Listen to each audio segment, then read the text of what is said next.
And at this point, we should be live. Hopefully we're live. Okay, I am live now. Hi everyone, thank you for taking the time to join this stream or watch it afterward.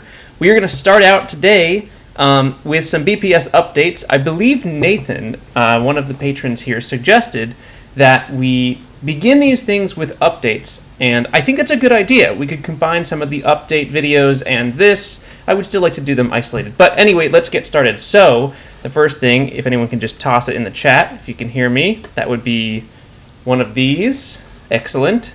I'm also going to just put a little thing on the announcements thing in the Discord thread, live right now. Okay, excellent. When the stream starts mid-sentence. So let's get started with some BPS updates. The first thing is that I ruined my entire computer today, and that's been a lot of fun. The reason I haven't streamed recently is because I upgraded to a newer operating system and it broke everything. Oh no, I got a commercial in the stream. This shouldn't have monetization on. Did I? Uh-oh. Oh wait, hold on. I think I can hear myself. Oh wait. Okay, great. Yeah, sorry about that, US Water Rockets. Let me... Analytics, edit. Maybe it's an edit. Oh, yep, sorry, enable monetization. It's gone. You have already pledged money. You do not need the ads. Anyway, thank you all for joining. So the updates to BPS are I'm about to move, and I'm sorry things are a little bit slow. You've probably noticed on the regular channel things are just coming out like once a month right now. Should have something up this week. Yeah, just hard to look at the timeline right now. A lot of the stuff is just behind the scenes, moving into a new shop and making sure I get out of this place.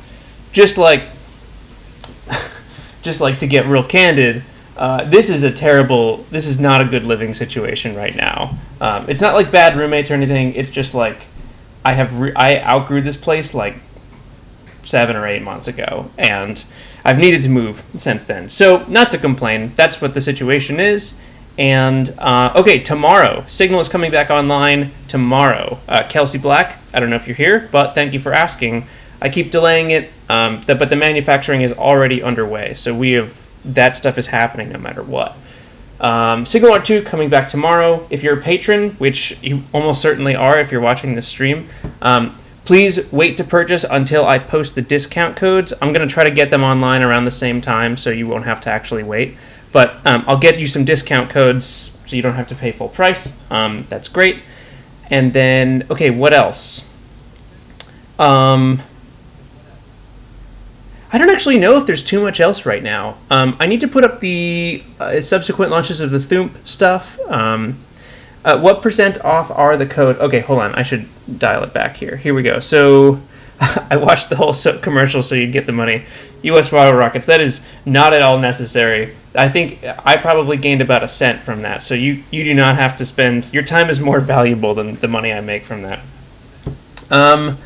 Do you have to sleep with Echo since it seems pretty crowded? That's Echo back there. I do not have to sleep with Echo, which is good because it's made of mostly plastic and cardboard, and that's not very comfortable.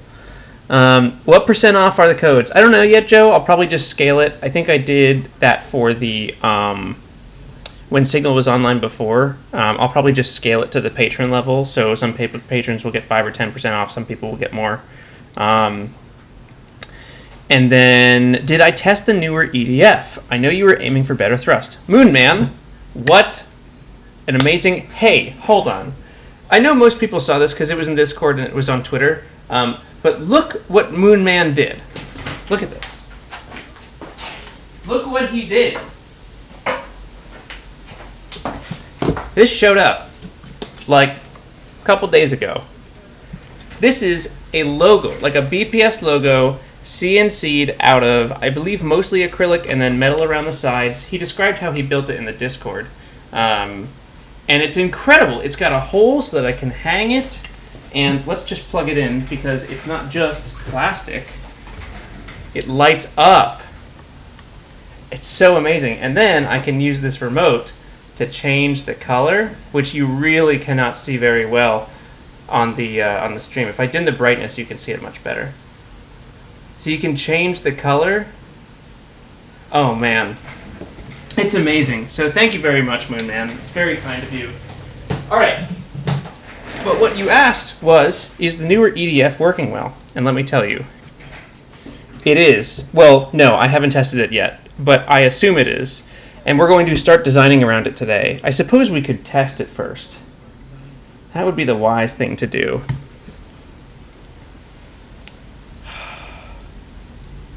I'm not really set up for a test, though. Do you think it's worth setting it up and trying it? I have the Sprite test stand. I have the batteries. It works with an 8-cell. Let me just work through this in my head. It'll work with an 8-cell battery.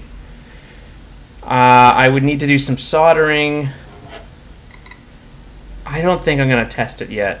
I'm going to assume it works, and then we'll test it. And then if it doesn't work, this was expensive enough that I should be able to get a free replacement. Okay. And we'll test it soon. Joe Wakefield. Oh, wait, hold on. I've missed some more things. I was making a parachute and skipping the ad needed an extra hand I didn't have. So Moonman, just to give you some specs on this too, the fan that we tested in the last video on the BPS channel was a plastic EDF and produced at maximum like 3.7 kilograms of thrust on a full battery and at maximum throttle, which can probably lift the Sprite vehicle depending on what materials I choose for some of the larger parts. However, what you really want to do is idle at like 70%. Yeah, Moonman's got it. He's right on the money here. So you want to idle at like 70%, and 70% of 3.7 is below 2 or below 3. So, and we're just not going to hit that mass budget. Just based on some CAD stuff right now, it's at like 3 kilograms without thrust vanes, and without like the fuel, the butane that goes into the afterburner, without the afterburner itself. So like we're probably gonna get up to like 4 kilograms. So this fan can put a max throttle of about 5.7. In tests, it claims 6, which means 5.4, 5.7 is probably max. And that lets us get a more comfortable range for throttling. And so if we really need to punch it, if we're going too fast down, we should be able to compensate for that. It's all aluminum. It is machined. And it looks like the fan is machined out of one part, which is pretty cool. It looks like it was done pretty well. Now the coolest thing here is I've been talking to Charlie. That is a common phrase in my life. I've been talking to Charlie, and basically, let me get the other fan. Hold on, I'll be right back.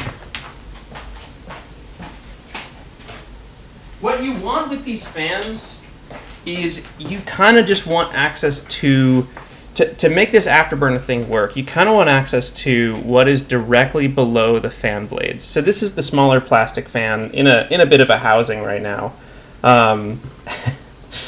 These ones are pretty good, but the problem is that it's going to be hard to see here.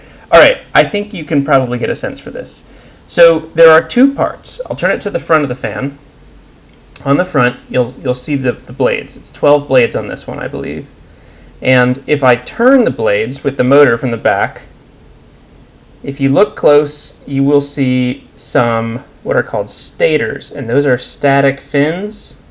And if you look even closer and you kind of look at how the light bounces off them, oh yeah, here we go. If I do one of these, you'll notice that these stators are actually canted. They're at an angle. I'll do it from the back now. Oh man, it is so hard to angle this toward the camera. Okay, yeah.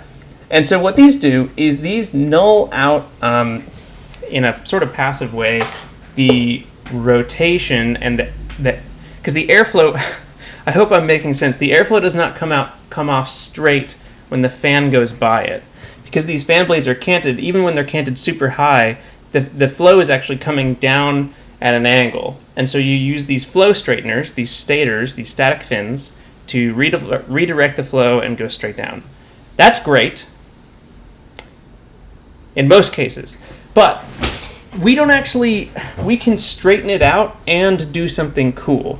Part of what the afterburner needs to do is increase the pressure in this fan. And we can use our boy Bernoulli to do this. So as velocity decreases, pressure increases. That's just how the world works. And so if we could get rid of these stators and instead sort of replace them with our own stators and our own things in the back, but then expand the diameter of the fan. Does this make sense to anyone? Expand the diameter of the fan, then we can increase the pressure, decrease the velocity a little bit, but we can increase the compression of the working fluid. It's just gonna, and then we're gonna get better combustion. We're gonna get better things for a lot of stuff. I'm really having trouble explaining the whole thing at once right now. Charlie walked me through it, and I'm sort of giving it to you secondhand. The point is that you want access to that stuff behind the stators. And in this plastic fan, the only way that I was going to get that is by cutting up the plastic fan, which already seemed like a very bad idea. And so I had a hunch about this one online. Not only did we need the more thrust, I just had a hunch about how some of these fans are machined. You'll notice that this also has, oh my gosh, how do I get this to point straight? There it is. You'll notice that this also has these canted fins on it. Hey Joe, how are we going to get rid of those canted fins? Let me tell you. Rather, let me show you.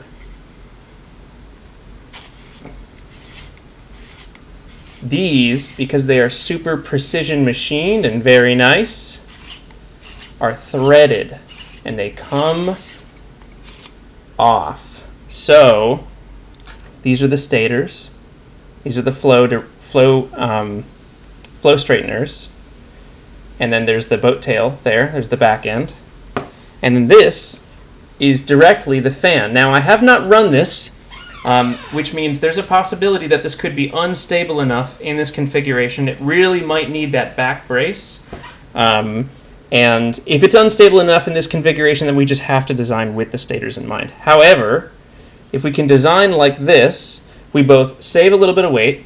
We can simplify our design so that we don't need two different flow redirections, and we can just have one compound redirection. And then the other thing is the reinforcement on top is really strong. Like, this thing is not going anywhere. Okay, I hope that made sense. That was probably more info than needed. All right, so the afterburner will sit on top of the EDF, and the exhaust from the afterburner will go through the EDF, which will have vector it. Cosmic, not quite. The afterburner will go after the EDF, hence afterburner, but it's a good question regardless. So the afterburner will go after the EDF, essentially. Here, I'll put it up in front of the camera here. So we've got the EDF right here. This produces a bunch of velocity and a little bit of pressure, probably not that much. Then the afterburner sits below it. It doesn't have to be really big, honestly. It's probably, I don't know, that large. So in the first stage of the afterburner, you need what's called a diffuser, and you expand the gases. Well, you don't expand them, but you expand the area, which will increase their pressure and decrease their velocity. It's very weird. It's like a super counterintuitive thing. Then you have a flame holder, or like a little flame can, and that's going to be where most of the combustion can like naturally happen, and so things can get started really easily in there. And then after that, you need that exiting nozzle so that we can ramp up the velocity again, because the velocity is really what's going to have a big effect on how much thrust we can produce with that afterburner. The other thing too is I'm designing this as if the afterburner does not exist. And that's because if the afterburner goes out mid-flight, I don't want to find myself in a situation where Sprite just does not have enough thrust to stay in the air and starts falling.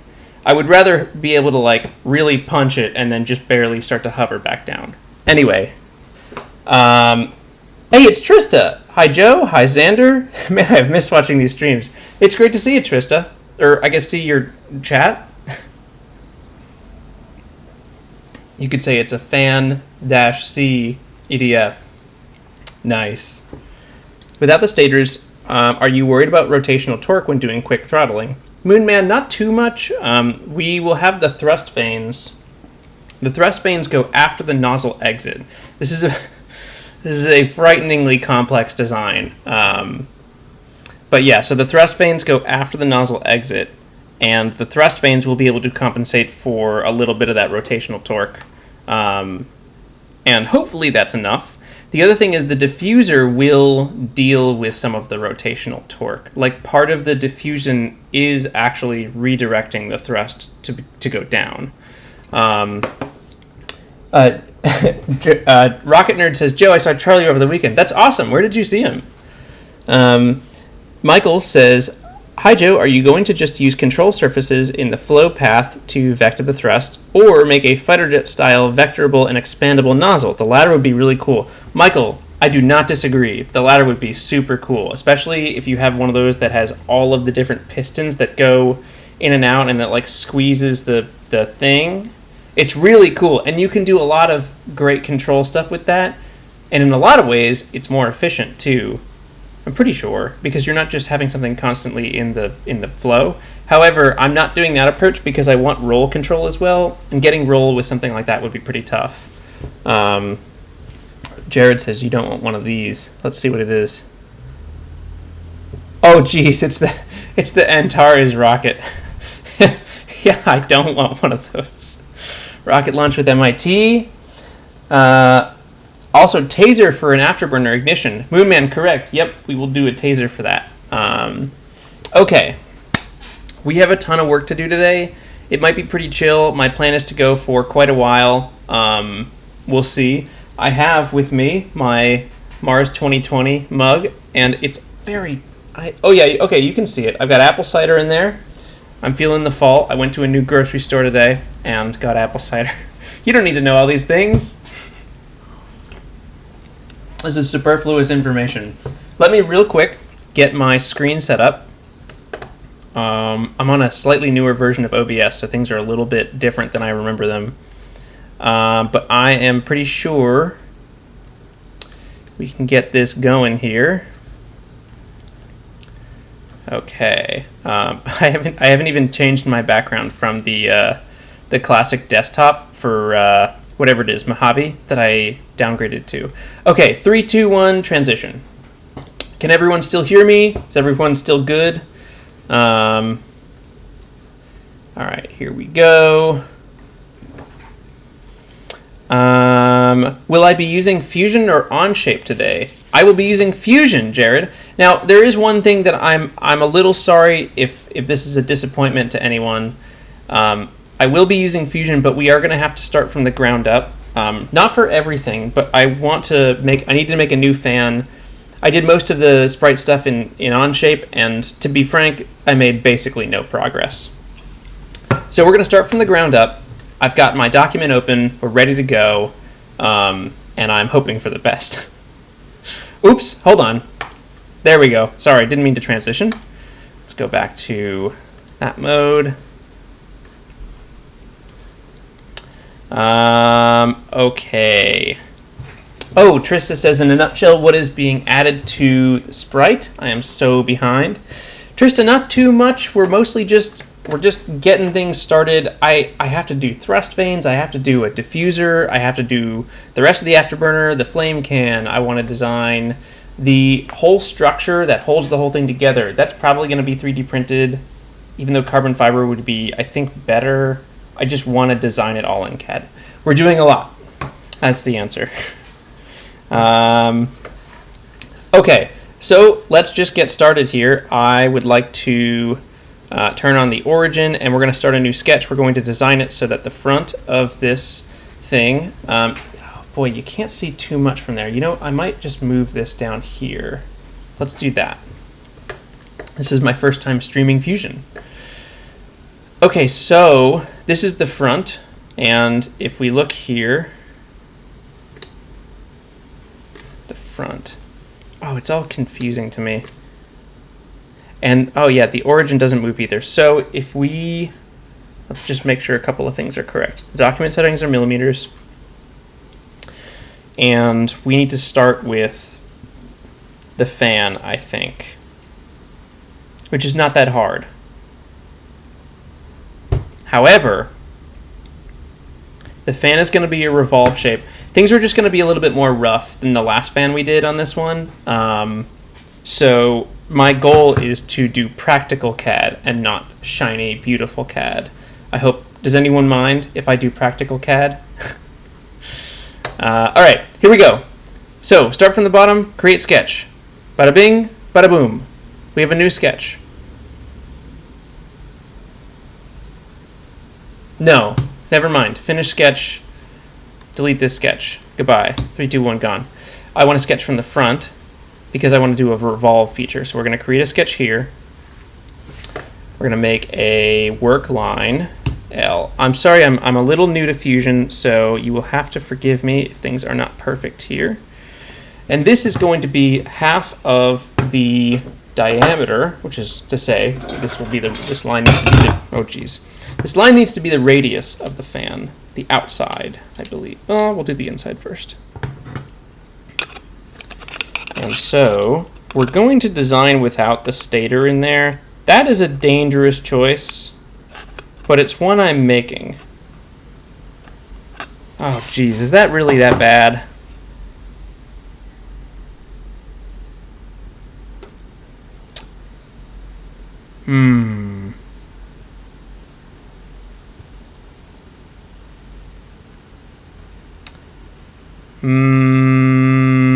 Oh, Nathan's correct. Put in a component. Nathan, sorry. Sorry. Yep, new component. That goes in here.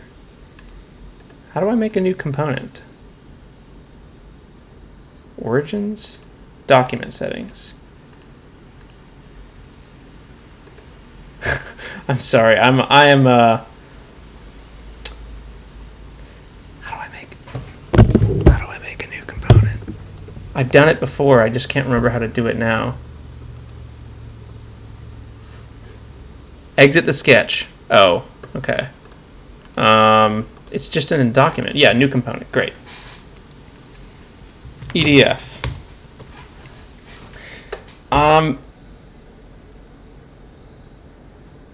Joe, have you played around with direct modeling in Fusion, i.e. turning off design history? I've been experimenting with it and recently have found it to really speed up the roughing out of designs.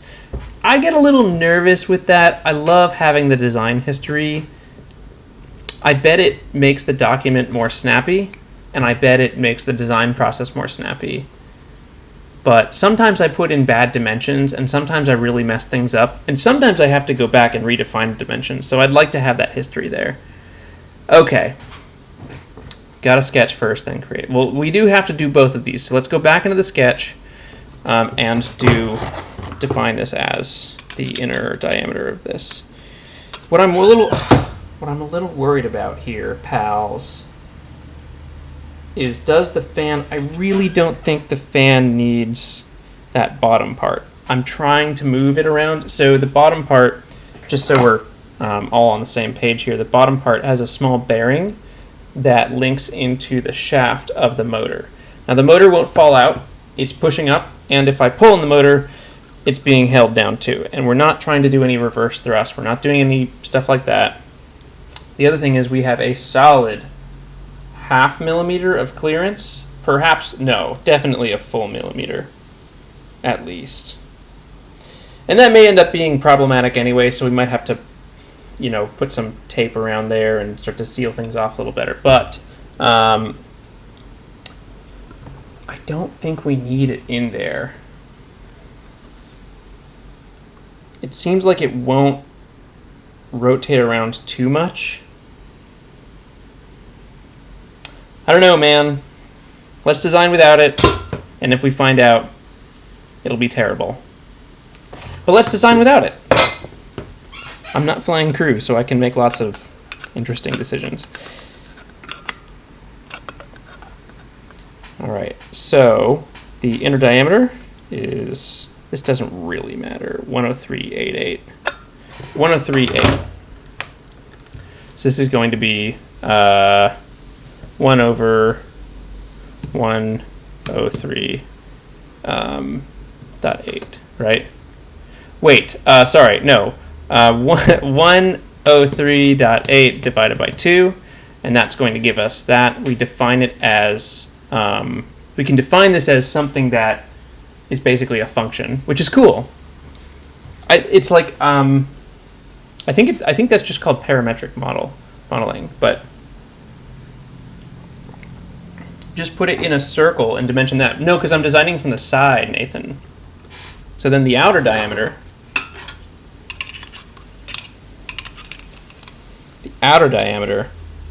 is 108, which exactly, I mean, because this is machined, it's real easy to define these things. This is going to be 108 over 2, and then we just need to get this section here, which is roughly 28. You have to just stick with me here, folks. 28. And then there's a top section, and I can make this a work line.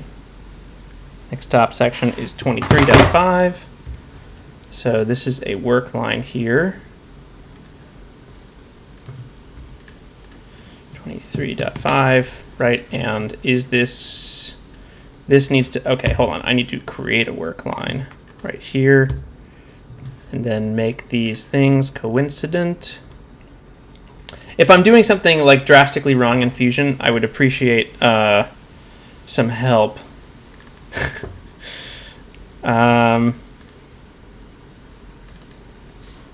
28. Can I like put the parameter of something else? Oh, yes. Plus 23.5. That is incredible. Heck yeah, boy. Then we're gonna come out. How far? How far, pals?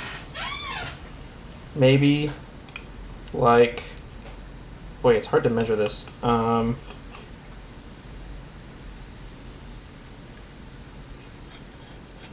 I feel like 10, like about 10 millimeters. Dimension. Okay, D. 10. And then I'll just do like a Bezier curve. Like a fixed, oh, okay, not fixed point spline, like a control point spline, so that I can just sort of like, oh geez, how do I do this?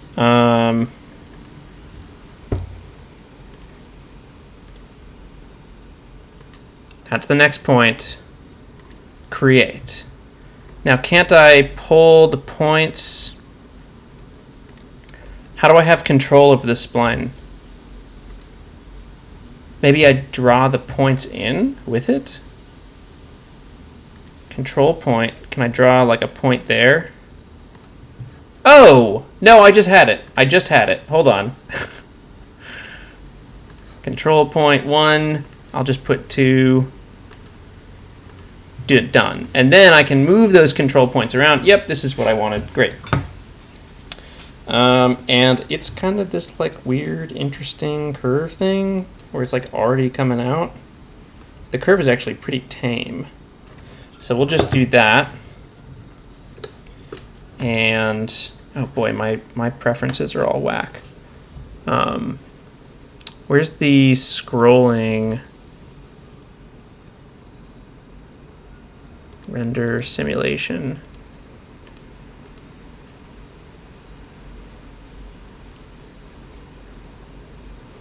Reverse zoom direction.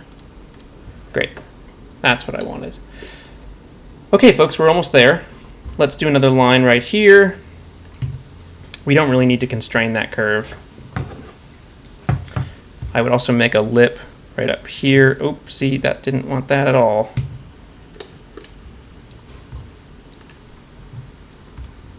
Line. This is going to be, yeah, 1.5 is fine. 1.5 millimeters. And then we'll do a quick spline right here. Control point spline. Something like that. Just kind of match. Ah, I did it again. Control point spline. Man, I need to slow down. I'm missing things. Check mark. Right. Right. And then it sort of just comes down there. This could actually be like 0.5 because it kind of comes down to a point. Great! That's excellent. I don't care about constraining those things. That's an irresponsible thing to do, but I don't care. The other thing that's interesting is that the mount points are not centered, which I kind of hate. Yeah, that sucks. Okay, let's just revolve it and get started from there. So Q is a press pull.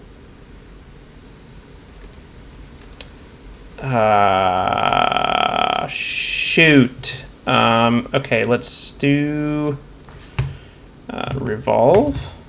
Yeah, there we go. And we are revolving a solid, which I think is the blue one. Revolve. The axis is that. And it's 360. New body. Done. And this new body should be part of the component of EDF. I think I did that wrong. There. Okay, I've missed some chat.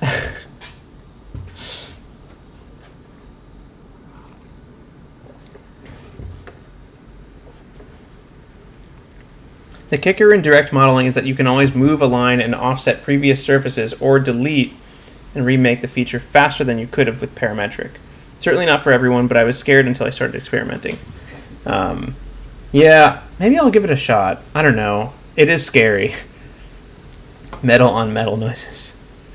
Sketch pointers. Use horizontal and vertical constraints to make parts collinear to other points, or hold down shift and hover to make the midpoint of a line. Make the point line of the center, not of the line. Next to extrude. The sketch has to be part of the component. Yep. Oh, hey! Ooh, Nathan with the slam. Good point, my dude. Yep.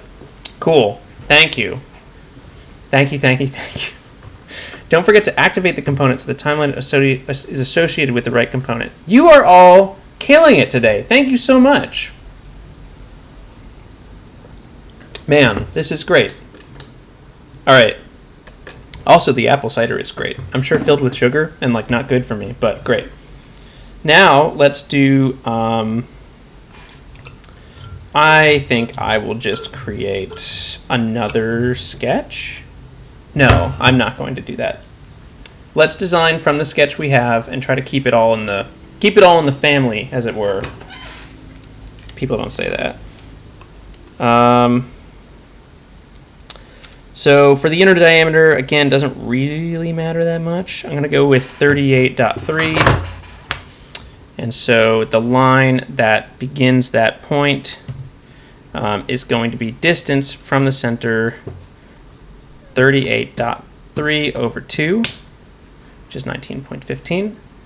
The height of this object is kind of interesting because it actually, I've already made a mistake.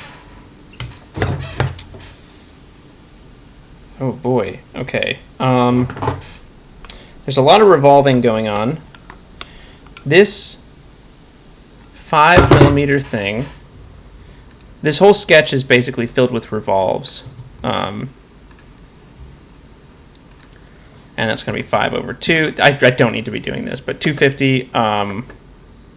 The length of that from this. Oh, see, this isn't horizontal or vertical.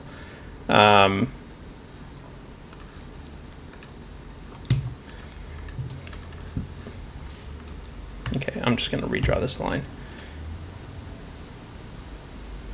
90 degrees, right? Oh, geez. All right. Hold on. That's vertical. This needs to be coincident. Oh, do I need to make a work line? This is a nightmare. I wish, see, OnShape does this really well. Can I do coincident with a line? No, I can't. Perpendicular to the point.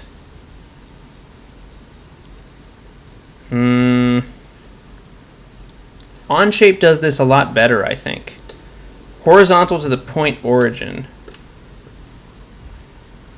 I think I'm just going to create a work line, right?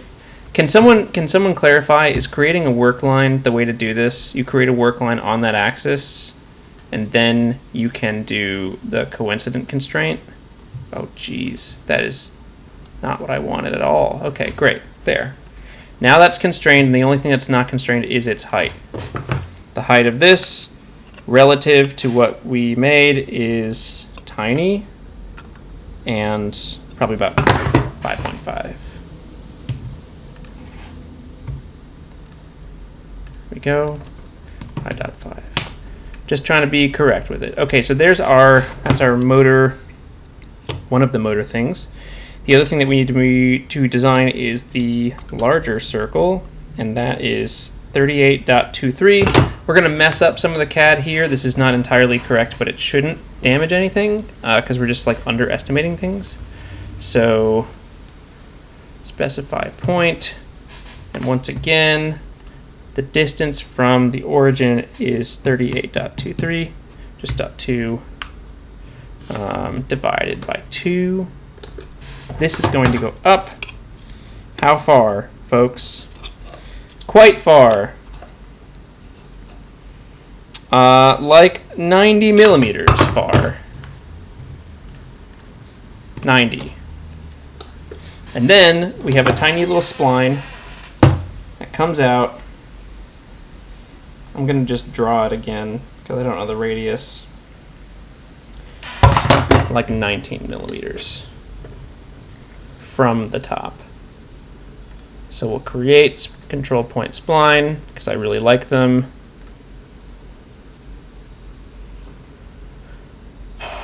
Oh, geez, I forgot. Control point spline 1, 2, 3, 4. I declare a control point spline.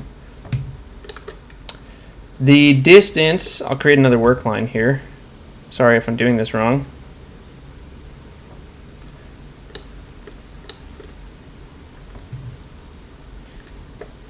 There we go. And the distance from this work line, please don't do this. The distance from this work line is going to be half of 12.8 over 2. And honestly, the shape of that curve is pretty much good. Yeah. Cool. I'm going to just draw a line straight down because it doesn't really matter. Or I guess what I'll do is I'll draw a line down to like here. I'll define it as some arbitrary distance because it doesn't really matter. Put a line here to the center. And then draw another line to close it out. And now we can revolve that. What we can't yet revolve is this because I haven't closed it out. They're all work lines. There we go. Now I can revolve that. Oh, geez. All right. You should have a normal line from the origin so it becomes a profile.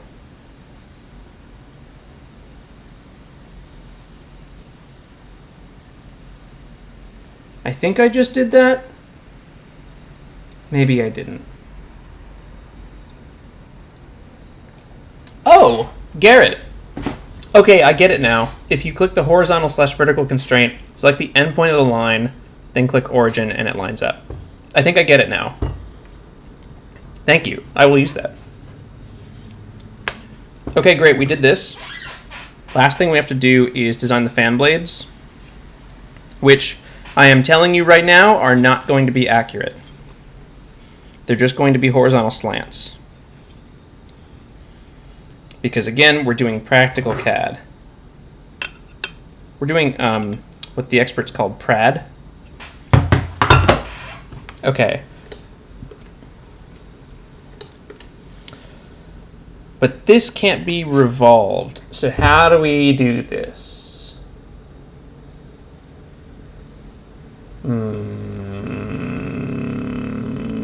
Okay, I know how I'm going to do it. It's going to be gross, and I'm going to do it this way, and no one can stop me. Oh.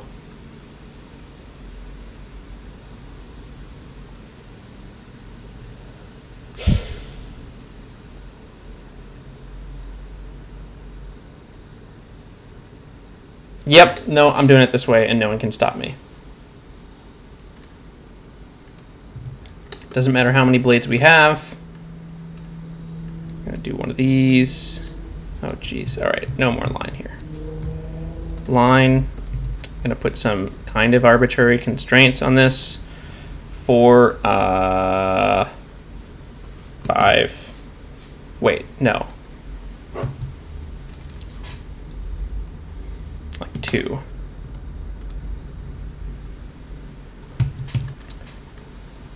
So how do I constrain this in relation to the origin? Make a spicy loft. I could do a loft. I don't really want to do those.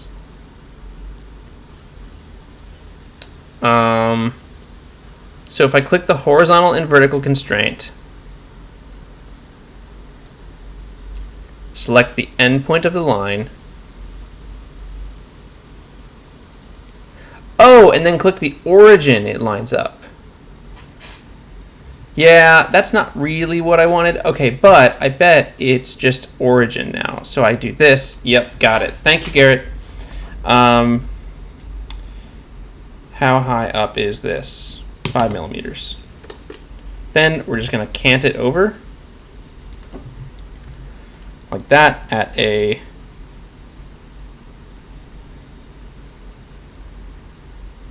Man, I cannot get this thing to show up there.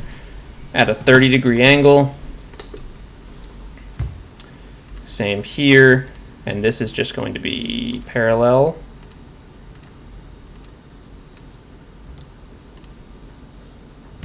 And what is not constrained here? Right, the distance. So the distance here. How thick is each fan blade? Oh my gosh. The distance between this point and the thing is, I don't know, man, like 4? Yeah, 4 millimeters. And okay, and then we can't mirror it. Oh, that sucks. Okay, yeah, I can't mirror it. Never mind.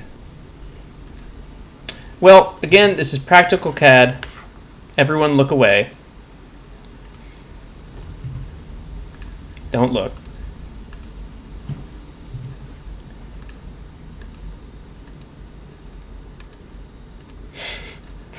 It's practical CAD. It just has to work. That's 4. Excellent. Oh, you know what we can do now? I can start getting better about this. I've really been bad about this in the past. I can make this 4 is equal to this constraint. They're equal. I could honestly just do the equal thing anyway. Oh dear. Fusion. What happened, buddy? There we go. Okay, so we have several things that we need to extrude from this at dimensions relative to the origin. Most of the dimensions span from the origin. All right, so first let's revolve this. So where is extrude? Where is like the extrude tool? Solid, maybe? Yeah, extrude, revolve. Great. We're going to revolve this around the center point of this. There we go. That is a new body. And then we'll do a couple more. Great. In the sketch, we'll do one of these. We will also revolve it, which, what is there a shortcut for revolve? R. Nope, There is not. There's a red line here. I'm going to willfully ignore it. Revolve around that axis. We're going to join it with who? Who are we joining it with? Does it just figure it out? It might just figure it out. Okay, it obviously didn't figure it out.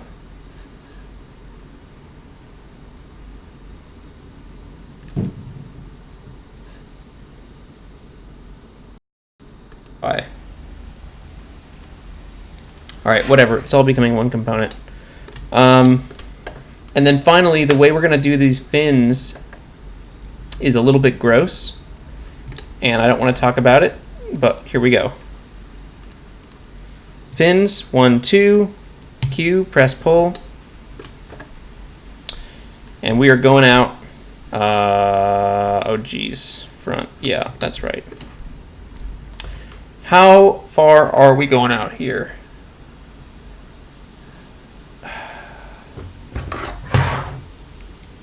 Well, let's see. What was our origin here? 103. So we're going out 100. No, we're going out 50.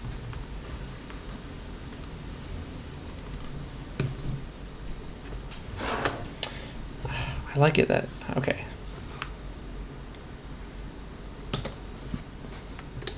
Right, so there's a fan blade, and then we take this, which is a new body, and then circular pattern it around this axis, and we're doing it, I think, 11 times. I think that's how many blades we have. And look, there's our EDF. Now, we have these really weird, like, we have these weird loft E things that go on the side here. You know, honestly, the easiest way for me to do this is to just draw them. Yeah, that's going to be definitely the easiest way for me to do this. I'm going to draw them. They won't be super constrained. I'm going to draw them. The lines have to be parallel. 1, 2, buckle my shoe. 3, 4, constrain the sketch. 5. Oh, that was not what I wanted.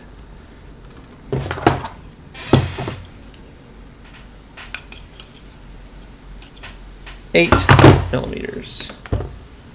Okay, that's the size of those things. What happened?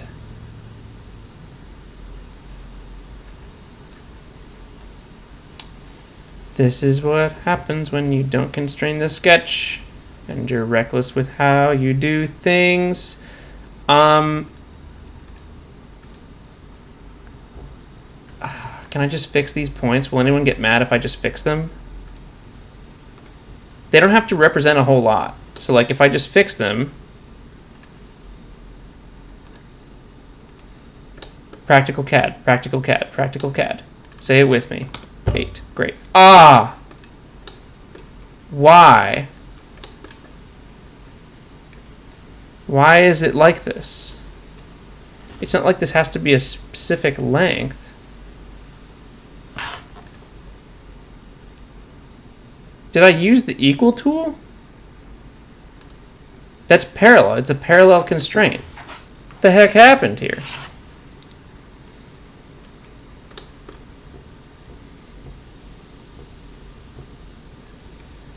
What is not constrained about this?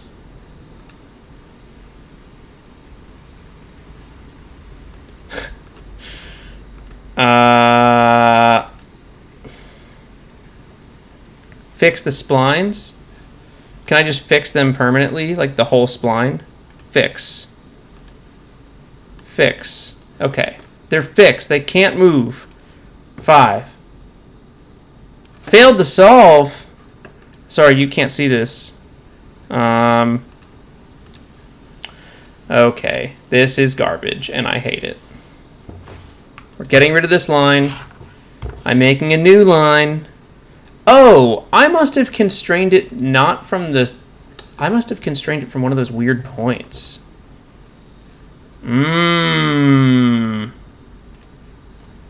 Okay, parallel.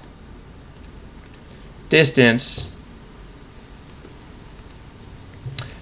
What is the deal here?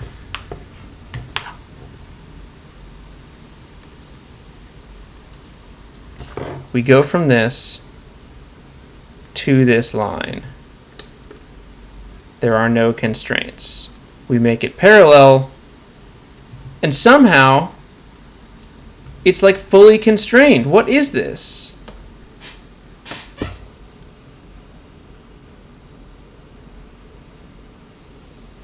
Okay, screw it. I'm just gonna guess. This is ridiculous.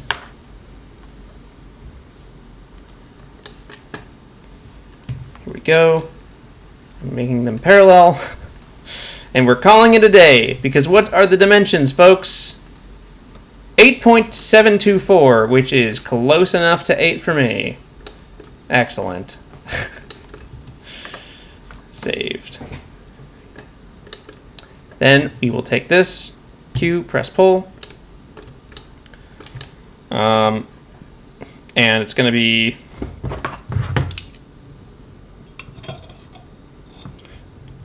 two millimeters, symmetric, new body, done.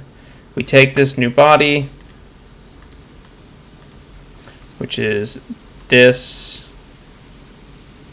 Where is the new body? Is it this? Oh, there it is, yeah. Circular pattern. 1, 2, 3. Axis this. 4 of them, and done. Great! There's our fan. Fan is just about done. We have to do one more thing. Ding dong, ping pong at me. What up, Arsenio? Everyone say hi, Arsenio.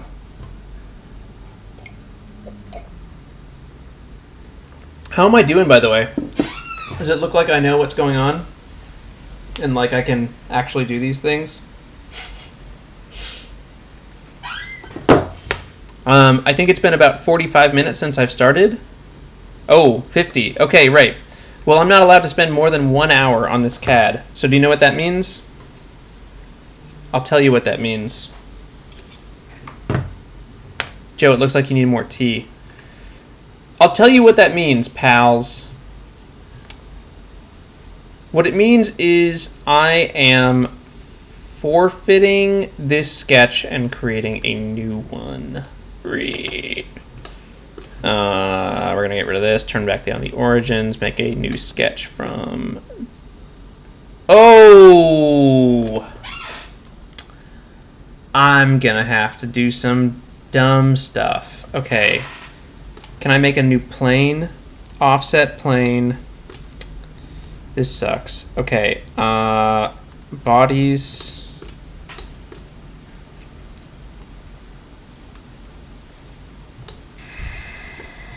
Can I do it in reference to this? I don't think I can. The new plane is here. It's going, the outside of the fan is 103, which means 53.5? No. Hey Siri, what is 108 divided by 2? Oh my god, it's 104. 108 divided by 2 is 54. Oh my gosh. Divided by 2, 104.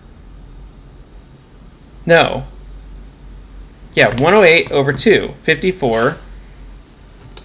That's exactly what it is. Great! Why did you swap voice?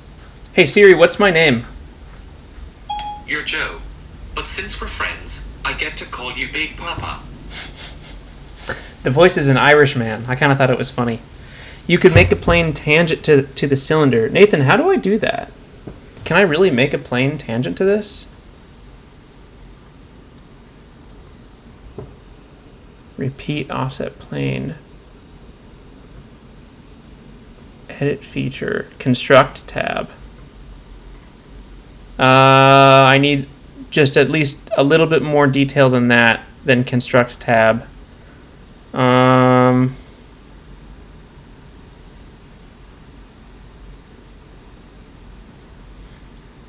the top bar, I have surface sheet metal tools solid.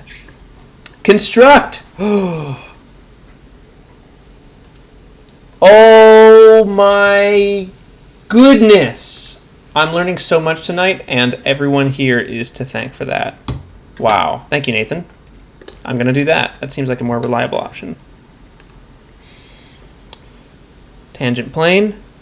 Told you. I'm going to head out. See you, Jared. Thanks for stopping by. Arsenio, why are you not a mod here? There we go. Yes, thank you all very much for the helpful feedback. Tangent plane, great, we're done. This tangent plane, we need to make a new sketch. It's still going to be in our body. How's it going on Mac? Oh, it's great. I reset everything today, so I've lost a lot of data that I don't understand about, that I don't actually realize yet. I haven't actually lost data. I have a ton of backups, and it's all somewhere, but I had way more data than I actually needed, and so resetting helped me. Resetting the whole machine helps me wipe everything clean and only add back the things that I actually need, instead of having to cull through all of that stuff. And I mean, this is like at this point, I haven't reset the machine in like 4 years, so it had stuff from before BPS existed, which is like, I just don't need a lot of this stuff anymore. A lot of it was just from videography. Anyway, that end rant. Let's create a new sketch. All we need to do is 2 things. The first is these screw points are most definitely centered.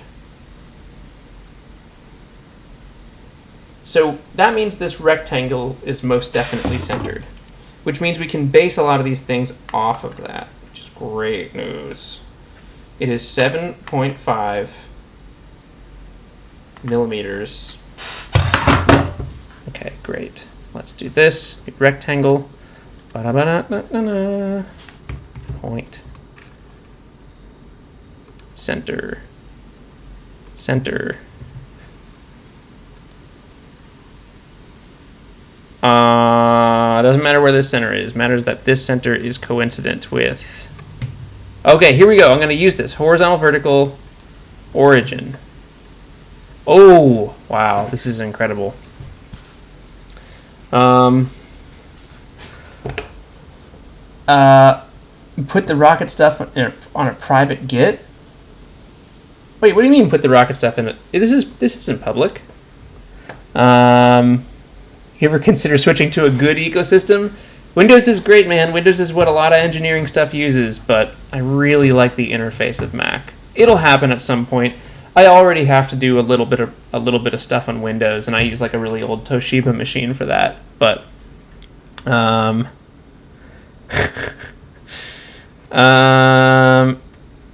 let's see. The distance for this was what, like 7.5? 7.5. The height for this, we need to move faster. I'm not moving fast enough. I want to get a lot done tonight. 23. 23. And the distance from the bottom is what we'll use as a reference, because that's the shortest. And that is like 3. Ooh, geez, that seems very weirdly specific. 3.9? Could it possibly be 4? Yeah, it's 4.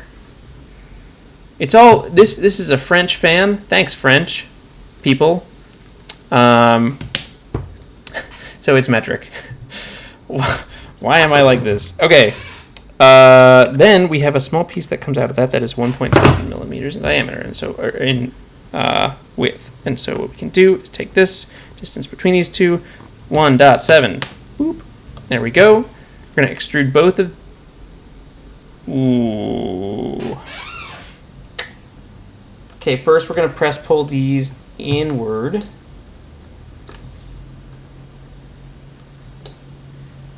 And probably merge them. Yeah, that's plenty. Operation join. Done. Then we are going to take, oh, nuts. I can't do that.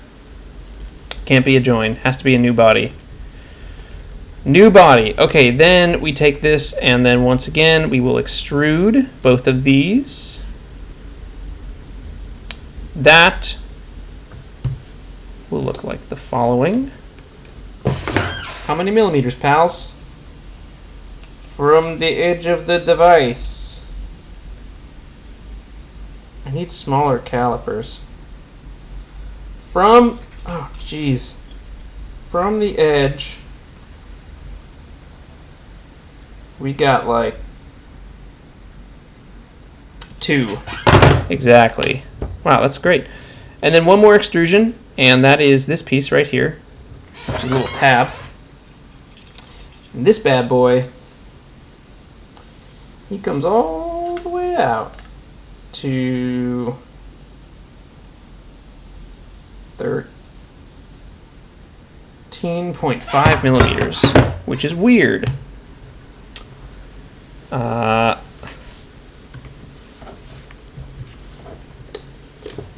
Great. Okay. And then these 3 things. I'm just going to do another circular pattern because that's my favorite thing. Circular pattern. 1, 2, 3. Axis. This. Only 2 instances. Oh! Oh no! We can't even do this! This is the worst day of my life. Oh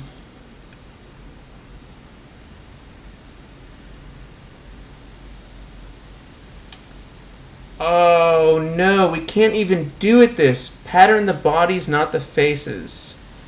Is this a face pattern? Oh jeez. Okay, but the problem is, Nathan, like, here's the deal, my dude. You are right.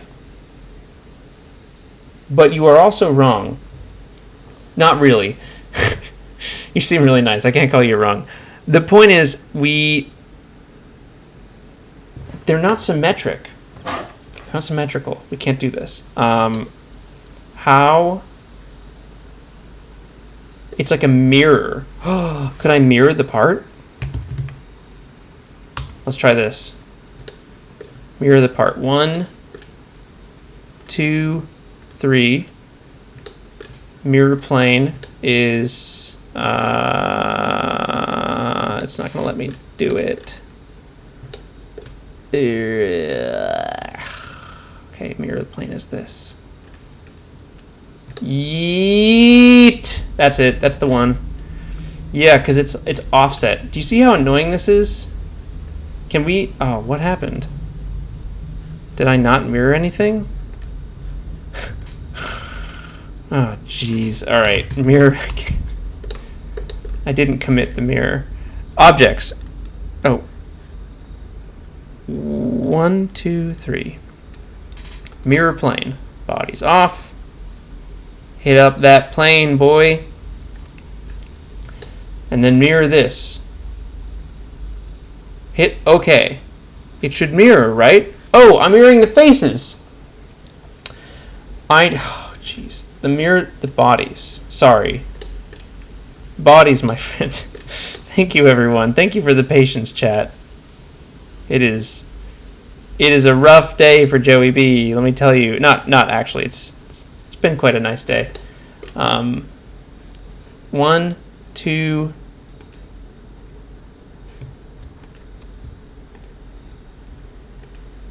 Three.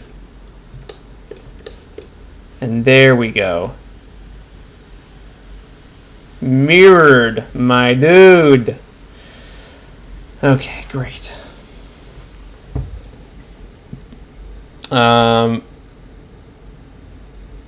Pattern the features, offsets. Hold down and click select through things. Ooh, hold down, click to select through things. Really? Okay, I'll try that another time.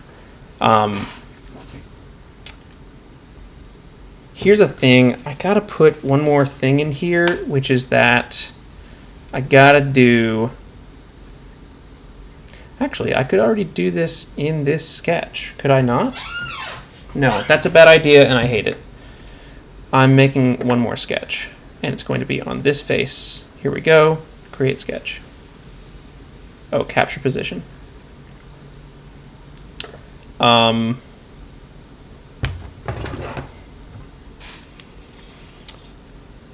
There are two holes.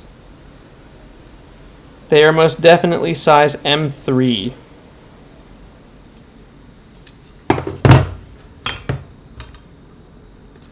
Which is too bad, because I like M3.5 better, but whatever, French people.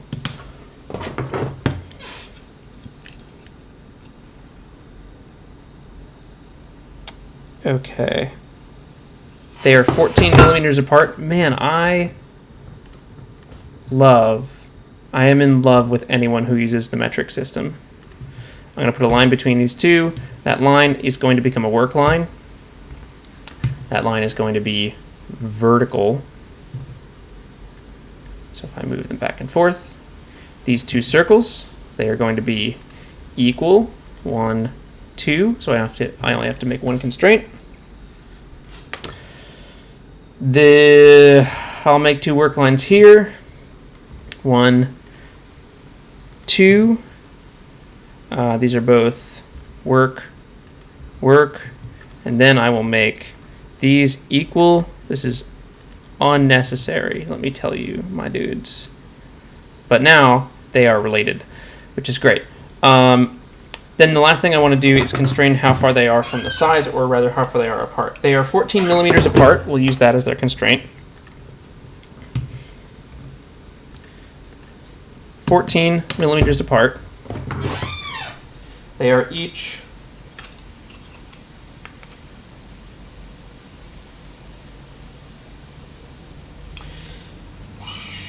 I think 3 millimeters from, yeah, right?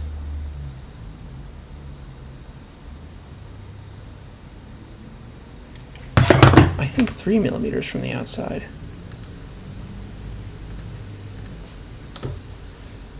Okay, and that is where the holes are. 1, 2, and then let's do a mirror of the sketch. The objects are this and this. The mirror line is... Does that work? Did I do it? I think I did it. Yeah, all right, great. Good enough. Good enough for jazz.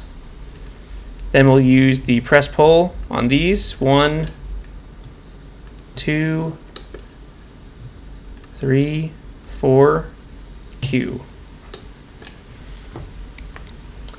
And one side intersect. Just do like 5 to be safe. And we'll go that way. There we go. Oh, not intersect, cut. Right. Cut. We're cutting holes in the side and done. My dude. Okay, great. No more sketch. Don't need to see these. Can leave them on, but turn the whole sketches thing off for that object. This component is done, folks.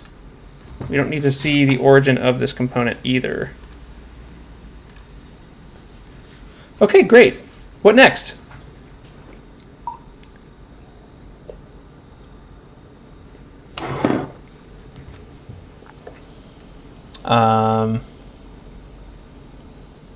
Someone get Joey some WD-40 for the chair. I don't actually own WD-40. I probably should. Mirror the holes, not the sketches? Ah, why? Do I have to? Joe Wake... Hey, it's Richard Mansell. Hey, dude. Joe Wakefield says, Ayo, Joey B, are we going to get a full new house tour? And the answer is yes, but I don't live there yet. I still live here. So, yeah, when I do, I'll definitely do one. WD-40 is not a lube. Joe Barna, don't put that on your ground support equipment. Folks, what do we do next here? We've got the fan done. I'm feeling great about it. Just saved. So let's do some more things. We could do... I don't really want to do the afterburner yet. That's going to be a tricky device to get right.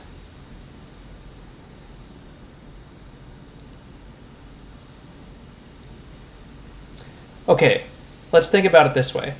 What am I dreading?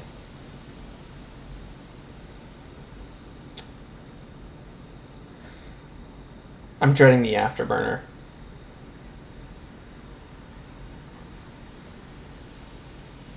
Yeah. I'm dreading the afterburner. We should just do that. I want to see the flame holder, says Arsenio. You know what, man? Me too. But we got to do the afterburner first. I also need to join all these parts. This is ridiculous. Should I just join them? They're all one piece. Like, this doesn't have to spin. Nathan, you seem to know things. Should I join all of these parts? Look at all these bodies here. Boy, that was a really dismissive statement. You do seem to, like, you genuinely seem to be good at this.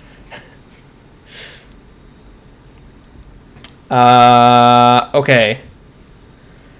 How the heck did you end up with so many bodies? Because I made this fan like an idiot. I made a body for every blade of the fan. Definitely join them. Cool. Here we go. I'm joining them all. 1, 2, 3, 4, 5, 6, 7. They do not need to be all of these different bodies. This is unnecessary. I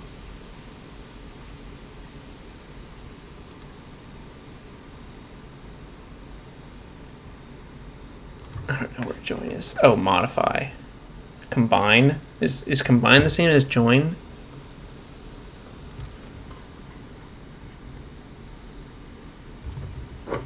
Wait. Something is amok.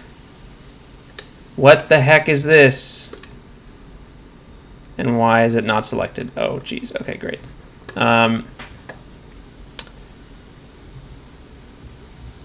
Okay, yeah, no, it's the combine tool. That's what I want. Target body. Sure. Join. All of these are one body now. That makes me feel better. Yeah, combine. Ever consider Command A? I don't know if that would work here. Let's roll back and see if it would have. Yeah, no, Command A doesn't work for that. Name it. You'll thank me later. All right, name the body. EDF. Body. The component is named. The body is named. We've made our part. We haven't chamfered any edges, which means it's not a true BPS project, but I'll let it slide. Let's design the afterburner. You think we can get Charlie on here? What do you think Charlie Garcia is doing right now?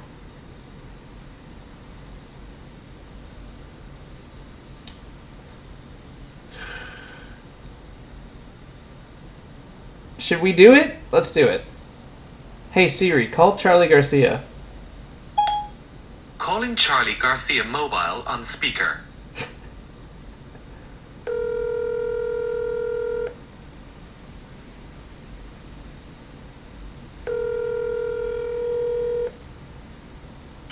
Yo, Joe, what's up? Charlie Garcia, how are you? Or sorry, hello, Mr. Garcia. as is tradition? I'm doing pretty well. Actually, just babysitting an oven right now with a composite fin can in it. Wow, that is not at all surprising for you, but surprising for literally anyone else. I should let you know here, you're not like live, but I'm doing a small Patron stream, so there's like 20 people. Yeah, I saw. I actually was planning on pulling it up while I was watching the oven. The only problem is that I have another obligation. I have to close out a anomaly investigation before next Monday, so that came up. Oh, wow, all right. Is this in relation to, I think it's Hermes? Yeah, this is a ye olde Hermes. Ye old turn and burn. Yeah, the 90-degree turn. So, basically we've got a fin testing jig that I welded up that can load fins up to, 10 kilonewtons per fin. Oh, because you were expecting the 4,000 pound or 4,000 newtons or something? Yeah, something ridiculous. So, so I've been testing fins on that. But I have to give a speech to all the freshmen about what happened and why we're worried. Man, that's cool. And so is the fin can the test article? No, there's a lot of fin cans. We've made about 30 test coupons that are only single fins instead of 4 fins. I'm actually soliciting other rocket teams to give me some of their fins so I can test all their fin designs and see if anybody's hit on something really clever. Because testing them only takes about 10 minutes. It's making them that takes freaking forever. Right. Because you got to cure the whole thing. Yeah, it's a 9-hour cure cycle per article. Like a cool 9 hours, yeah. Yeah, not great. I just got done spending like $3,000 this weekend. Dropping that cash. I rebought all of the parts for my rocket engine, but de-jankified them. So they're branded swage lock regulators, valve core, direct acting solenoids, valve core pneumatic piloted, main propellant valves, everything cryo-rated and oxidizer serviced. You must be pretty, you're kind of gunning toward a test date then, right? Yeah. What are you thinking about? Just getting momentum. It was kind of like, wow, this project is kind of like, I'm just down in the weeds of it and not getting anything done, so... Yeah, I feel that. Well, speaking of not getting anything done, I have a question for you about Sprite and the Afterburner, which is an excellent segue, let me tell you. But this is a thing that can happen in, 10 minutes. Oh, okay, great. Actually. That's fine. I just have questions about... Yeah, that's fine. Okay. I'll talk to you soon. Bye. Okay, bye. Everyone, I hope you enjoyed that candid conversation with Mr. Garcia, who has just spent an incredible amount of money. Actually, relatively a small amount of money, but in the grand scheme of things, an incredible amount of money on liquid rocket engine parts. All right. Well, that was interesting. Live phone call. I'm new here. Does Charlie work in the aerospace industry? Charlie has held 3 different positions with SpaceX, maybe just 2. But he was the president of the MIT rocket team. He's still on it, but stepped down. And then he does work for a bunch of other companies and can talk about half of it, I think. Okay. Brought to you by the Partner Bathroom Review. Yeah, Charlie has secured the bag. Any Charlie patrons here? He just announced the topic of an upcoming video in a recent post, and it's pretty cool. Nathan, I am a patron of Charlie. I should check to see what that is. All right, we've been sitting on this CAD for a little bit of a hot minute here, pals. Why am I like this? Why do I say these phrases? Instead, what we should do is, I think, start designing the structure that links things together.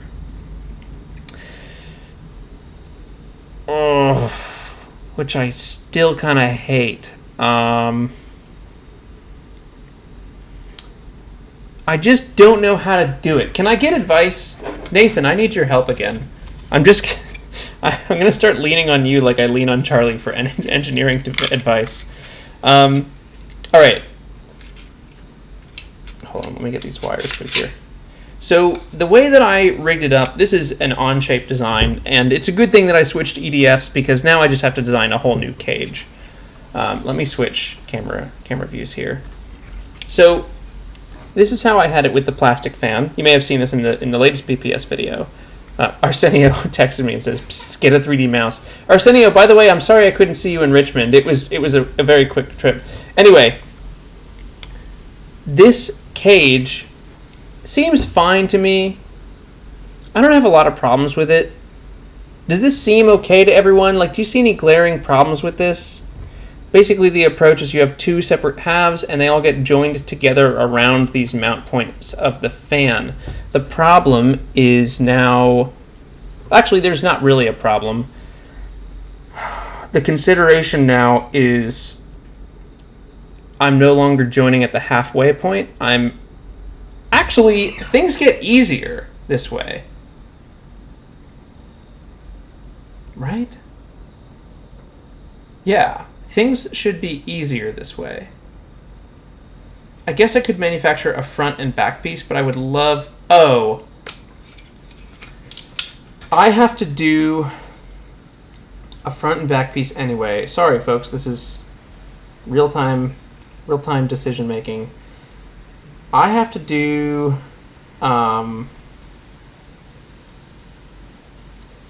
I have to do a front and back piece anyway, because the mount points on the front and back are vastly different between computers and fuel stuff and the ESC and all sorts of things.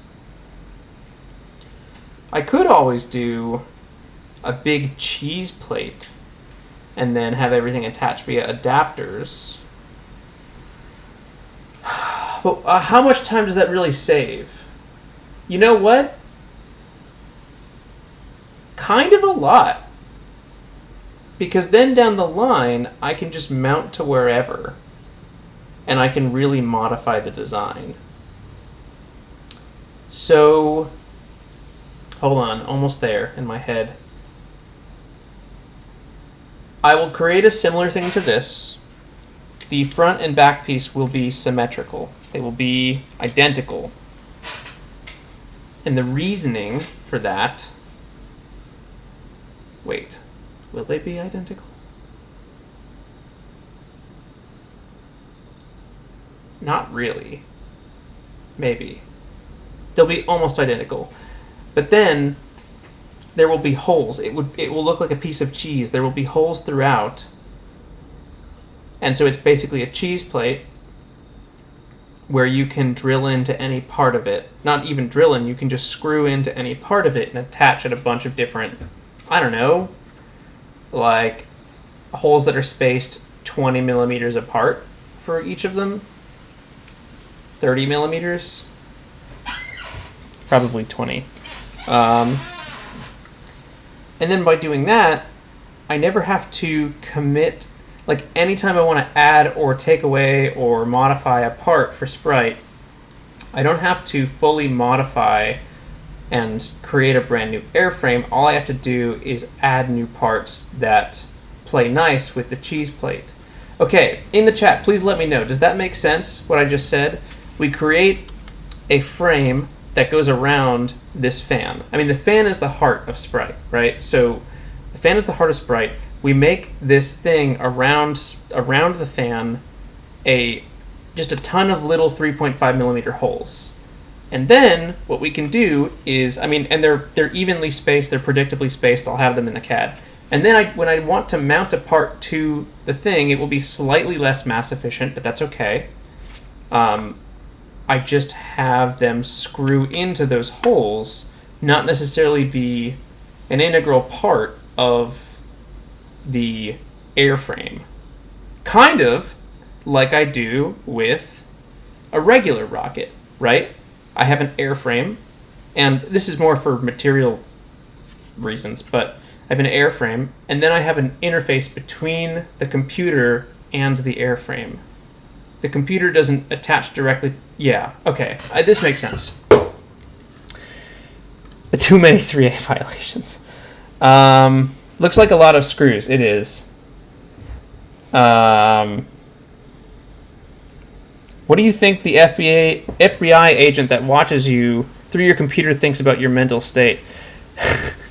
Joe, I don't think there's an FBI agent. I do think there are probably I don't know. I don't think it's under the FBI jurisdiction. I feel like FBI is more like strictly criminal stuff, and then it would be like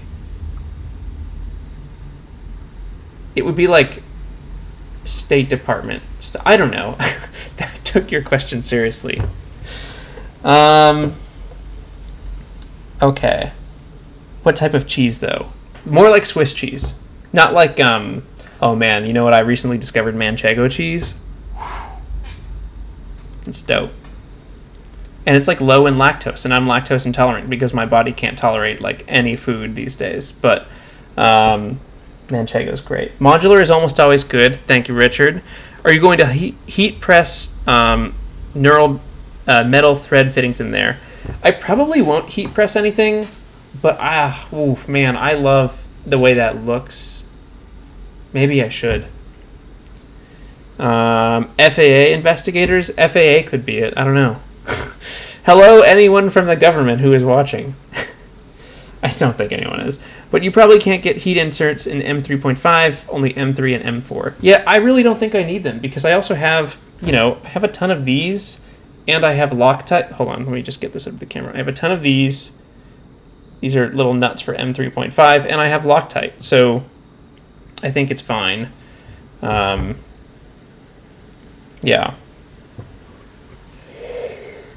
Okay. I wonder. We'll text Charlie in a bit if he hasn't called back. So we're going to start designing the frame.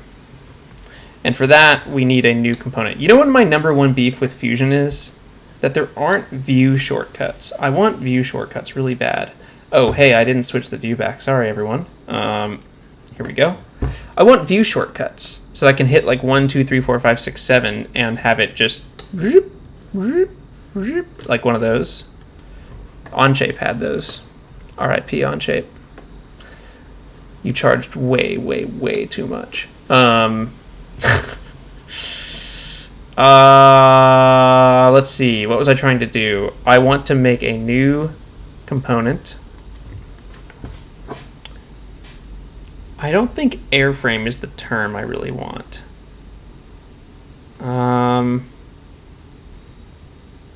U.S. water rockets is also correct. Many unused inserts equals heavy.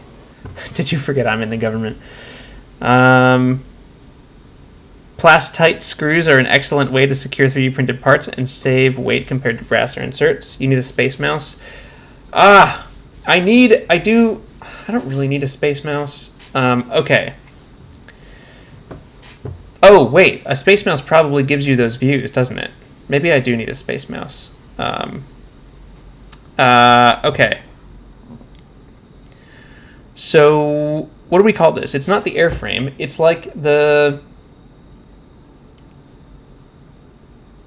Maybe it is the airframe.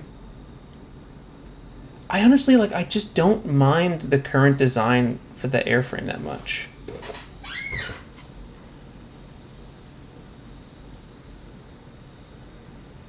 I think it's kind of fine.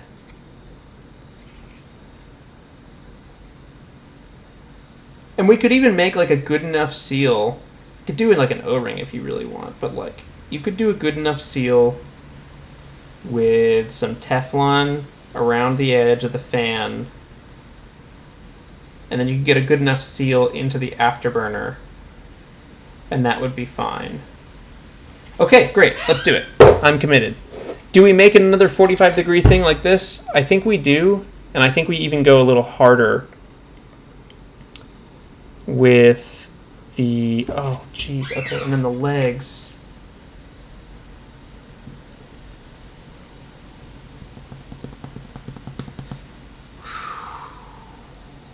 I think... Yeah. I think that's how I want to do it. All right. Hold on one second here, folks. I have to go to the bathroom, but you know what I haven't done yet is replace all of my scenes, my existing scenes in OBS. Intermission. Let me just make a new scene here. Create some new text.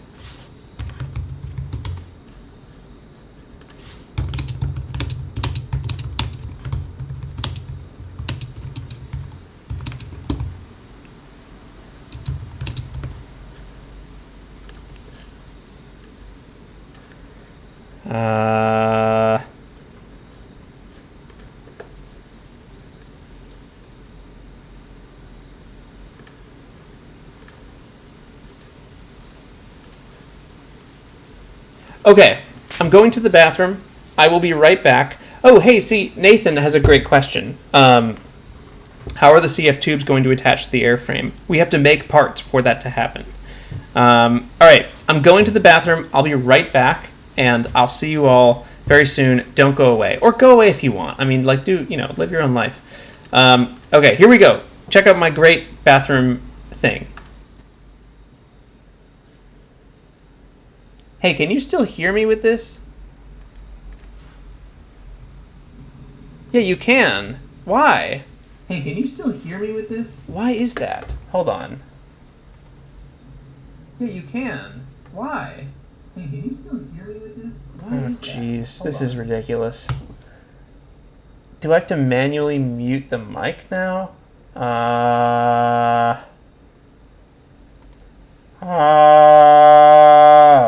Properties, maybe? No.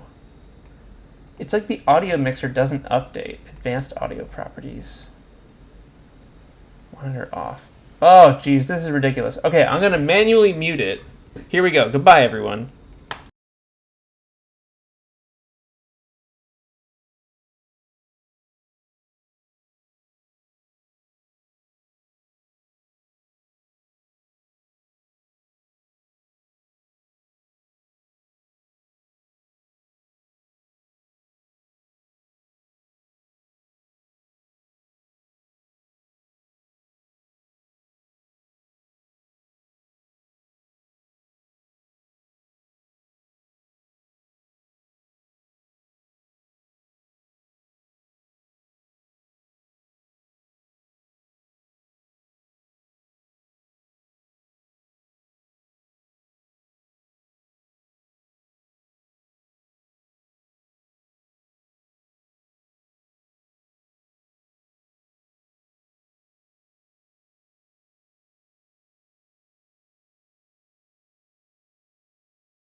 Hey pals, what's going on? All right. I did not forget to turn it back on, Nathan. Although it does make everything a little bit more complicated, and I will definitely forget at some point. All right, let's design this airframe, dogs. Here's how we're going to start it.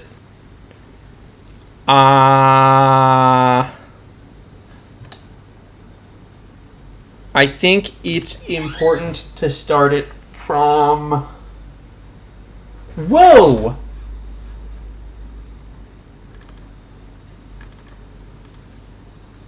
Wait. Each component has its own history. Wow. I did not know that. I don't know why I didn't, but I did not. That's incredible.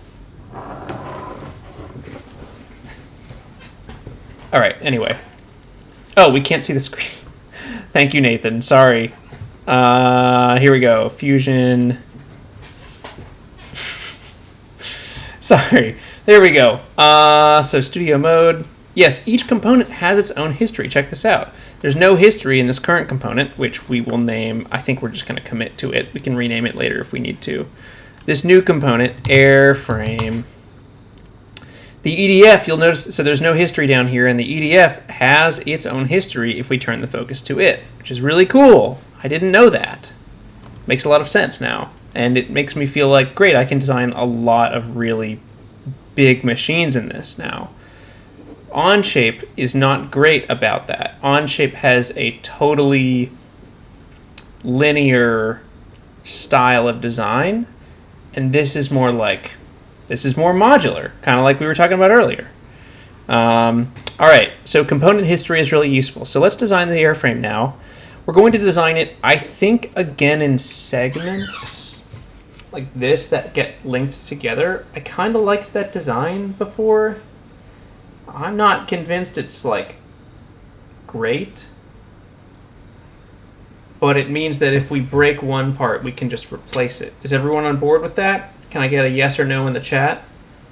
The way this works, here, let me real quick pull up the old design.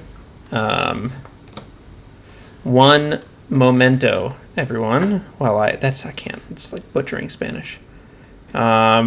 Yes, and make sure you use subcomponents. Nathan, can you specify what you mean by that?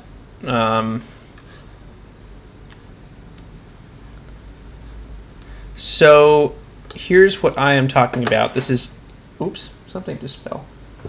What I'm talking about is this. So this is the old Sprite CAD. It had the old, oh geez, all the controls are different. It had the old fan in there. The fan that we spent way too long designing. It had the old fan in there, and then you can see like the computer right here. This is the IMU. There's two batteries on the side. There's an ESC on the back. There is a battery. Oh, a secondary battery. That's the flight battery on the back. Make a component inside of a component, Nathan says. That's interesting. Oh, yeah, I get that. So you could make a component called airframe, which has, 10 different pieces in it or something, and they're all components as well that get designed.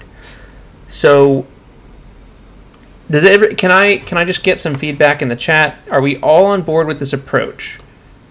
We design in like these modular segments. I'll probably make them thinner than this, but the yellow segment right here that is highlighted, we design in these modular segments that get linked together on the outside. It makes building and keeping things like modular pretty easy. So like we have a segment that talks to the fan, or that connects with the fan. Then we have a segment down here that connects to the afterburner. And then we have a segment on the bottom that connects to the TVC vanes and things like that. What is the contingency plan if the motor suddenly stops? Ideally, the parachute will pop out. I'd like to have a small parachute canister on board. If I know myself, I'm probably going to get sick of designing before we reach the design the parachute phase.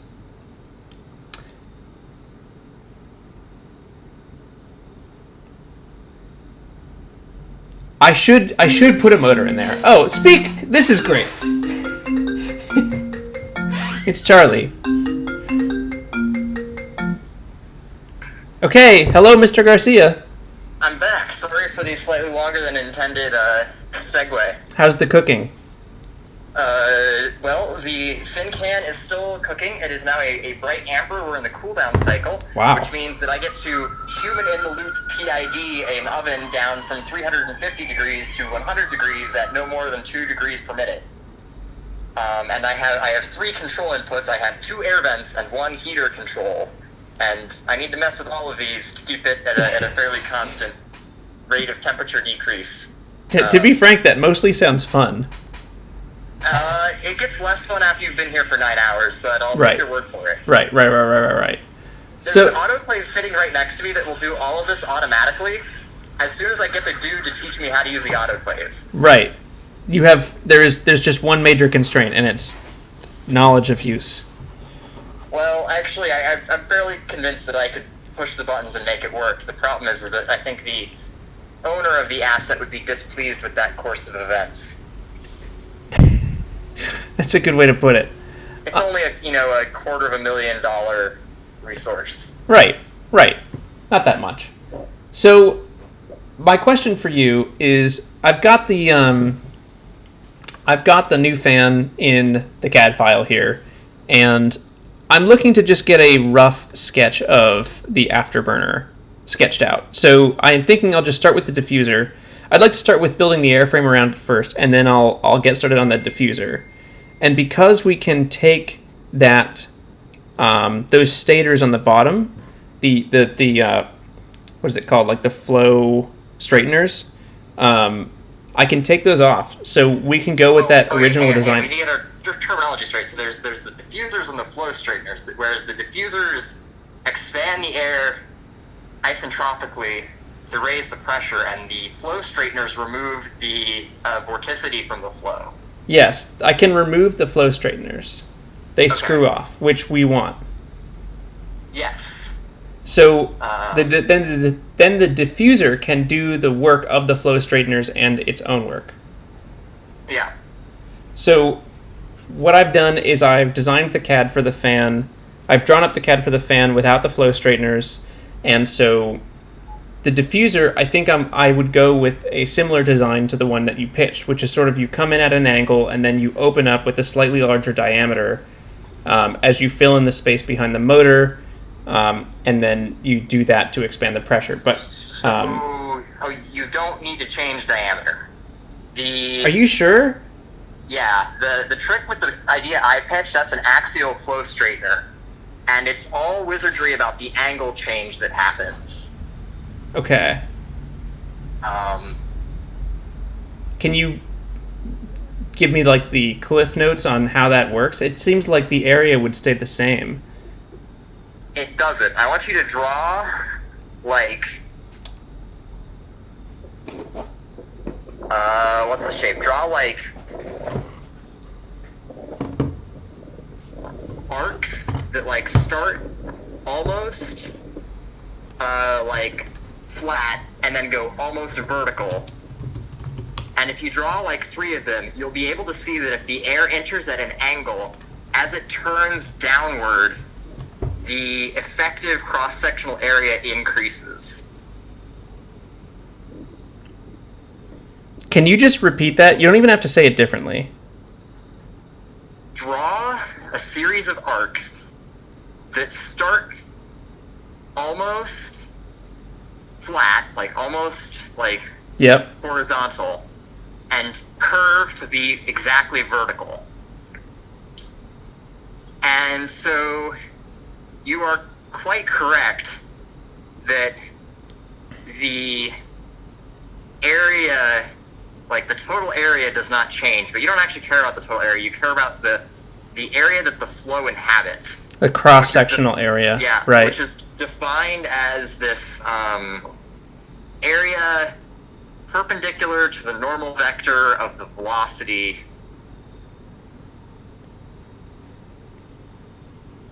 So essentially, what I'm saying is that if the leading edge of the arc is parallel to the direction the flow comes in at. Yes.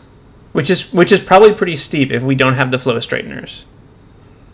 Which is something you will calculate by knowing the exit velocity from the fan.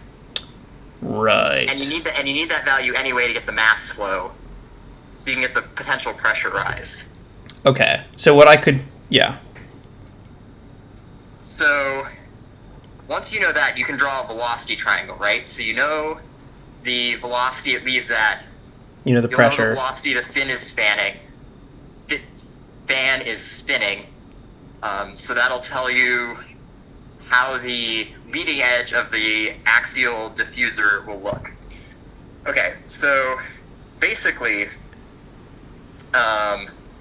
what happens is you're like, it's a geometry problem. So when you have two of these like arcs, where one forms the bottom of the diffuser, one forms the top of the diffuser, and flow comes in kind of at an angle, you're essentially taking a shorter path between the two blades of the diffuser.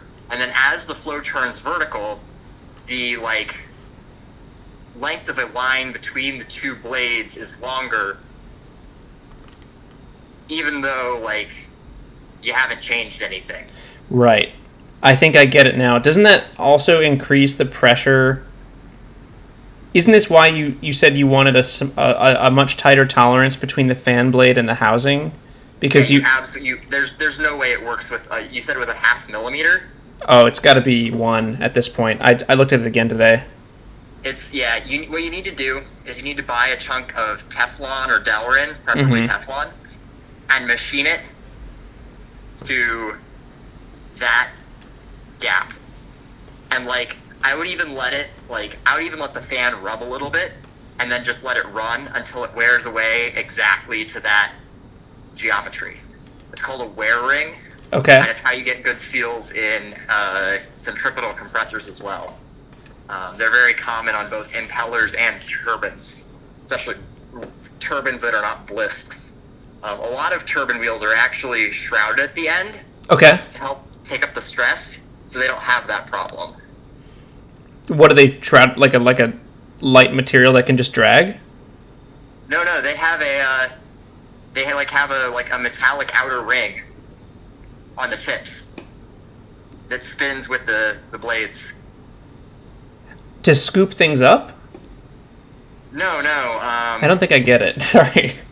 So you're saying that the distance between the fan housing and the fan is large. Yes. And the phenomenon this causes is that air will move around the fan tips, causing a loss of efficiency. And if it's too large, there can even be pressure backdrive through that gap, especially once you start trying to raise the pressure. Right. Because, so if I just can understand it correctly, I feel like there will be if this is done well, the pressure rise in between the fan blade and there's a significant pressure rise in between the fan blade and the top of the diffuser, right?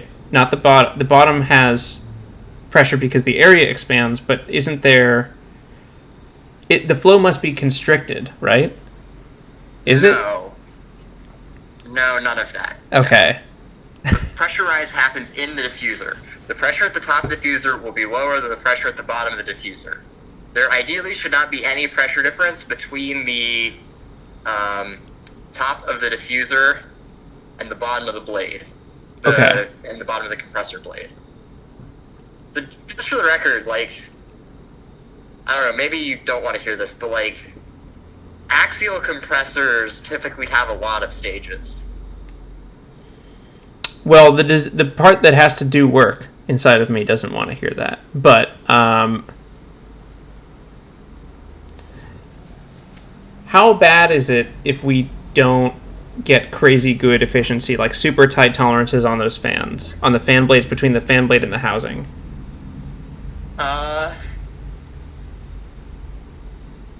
Well, we're in an interesting place. For a normal jet engine, the answer would be bad, because all of that's an efficiency loss, and that means that you need higher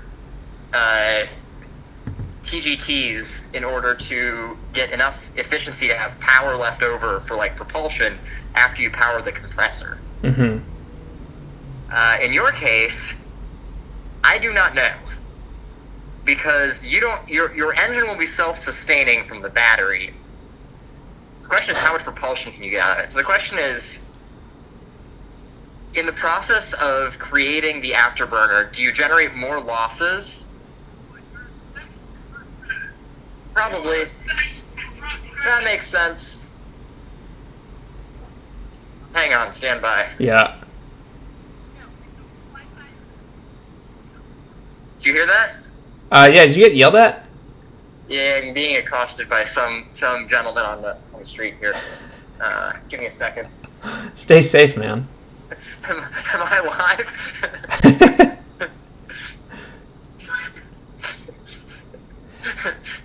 Charlie Garcia walking home through the danger zone. Yeah. Yikes, where are you? I mean, I'm in Central right now. Oh, okay. Man. Yeah, good luck. Nah, I'm good. I think I'm clear now. I assume it was nonsense that was being yelled at you, which is why it's funny that you responded with, yeah, that makes sense.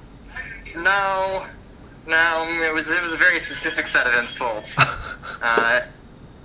Not inaccurate ones, but ones that have no power over me. So, back to, are you like out of the danger zone? Yep, you can turn off the CAD logins. Okay. So, so yeah, the question is, if like, does the afterburner do more good, or does the whole setup do more good than harm? Right? Yeah, and you can be pretty bad. You can like be pretty bad since you don't have any. It's not a You don't have any sustainability requirements. It is not a feedback loop, right? And I did some math for you that you can see in the Facebook message from a couple of messages back. Mm-hmm. About I think I estimated what your velocity would be and what your heat add would need to be. Yeah, you did it quite a bit, and I saw some of it, and then I stopped responding. So,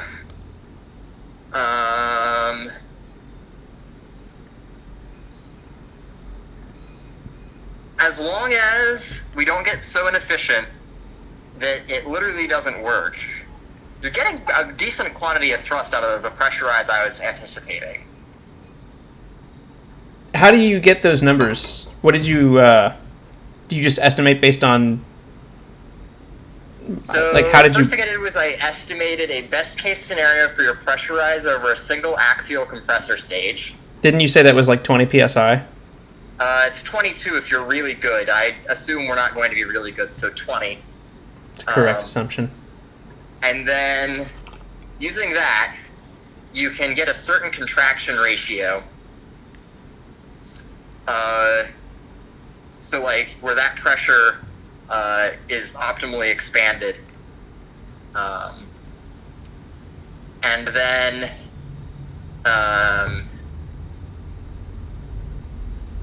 once you have that, then you can figure out how, like, what the minimum amount of energy you want to add is,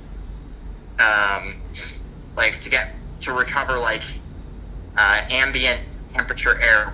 There's no particular reason you need to choose that, just to, like, that'll keep your speed of sound up. You can dump in any more energy you want, since what you're getting here is a Mach number, and your speed of sound goes up as temperature. So, if you dump, hundreds of degrees of heat into your exhaust, the Mach number goes up, so your thrust goes up. Mm-hmm. But you're still only getting Mach 0.7 flow out.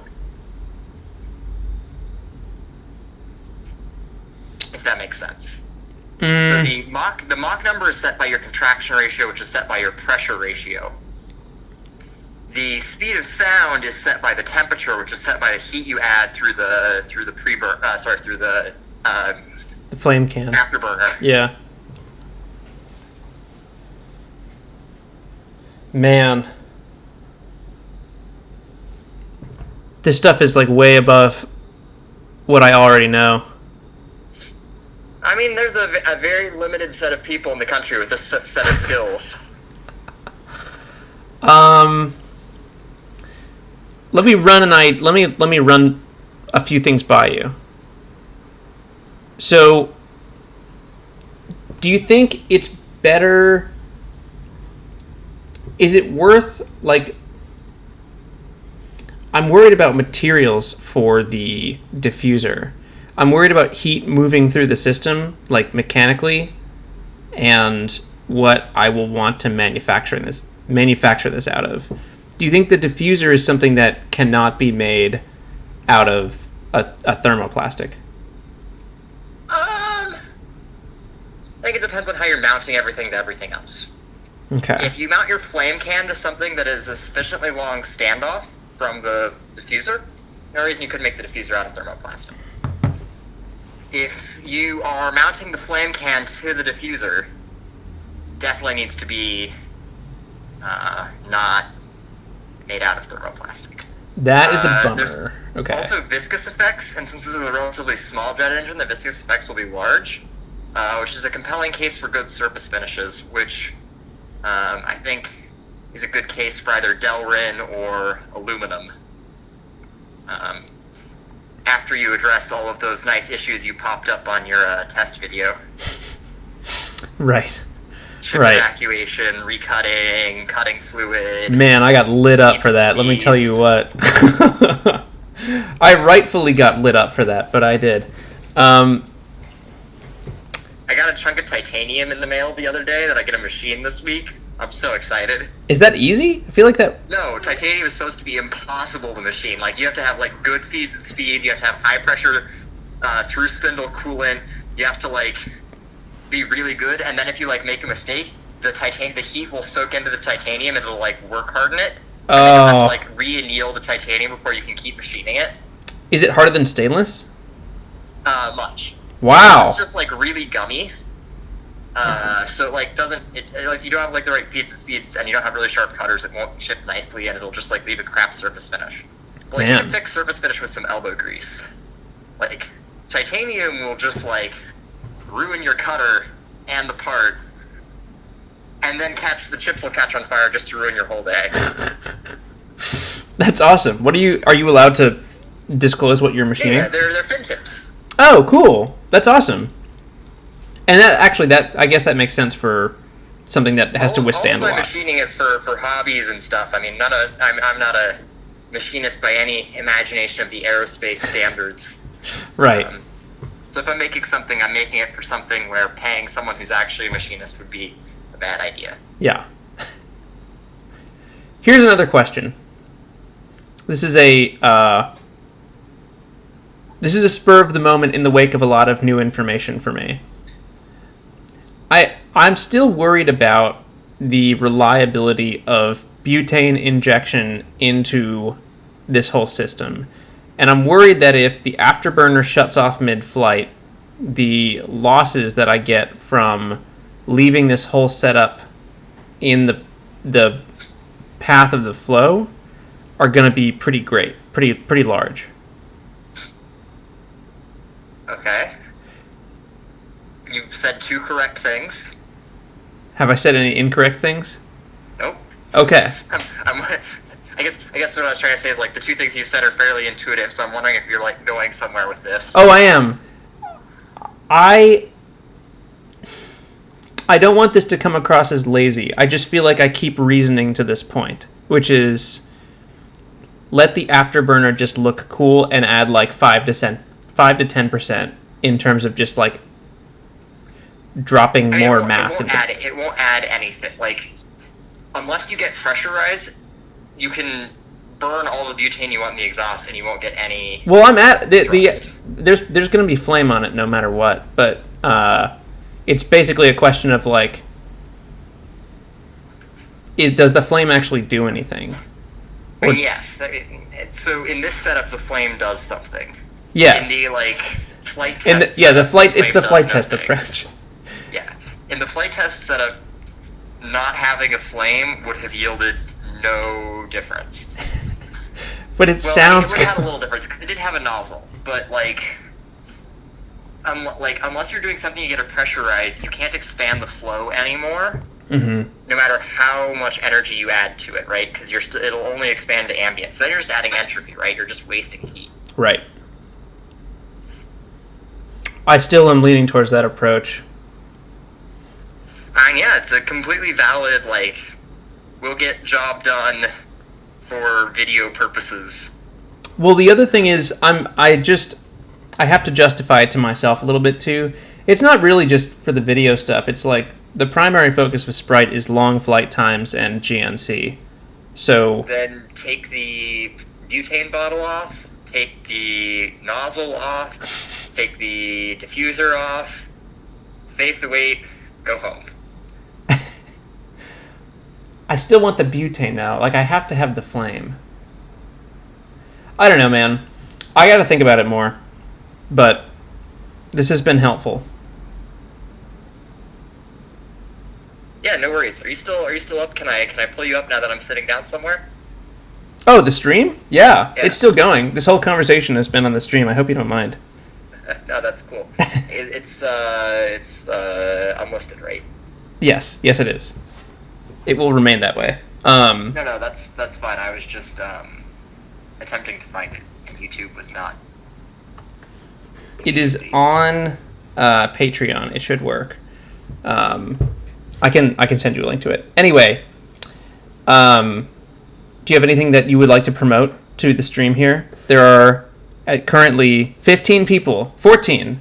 Sorry, we lost one.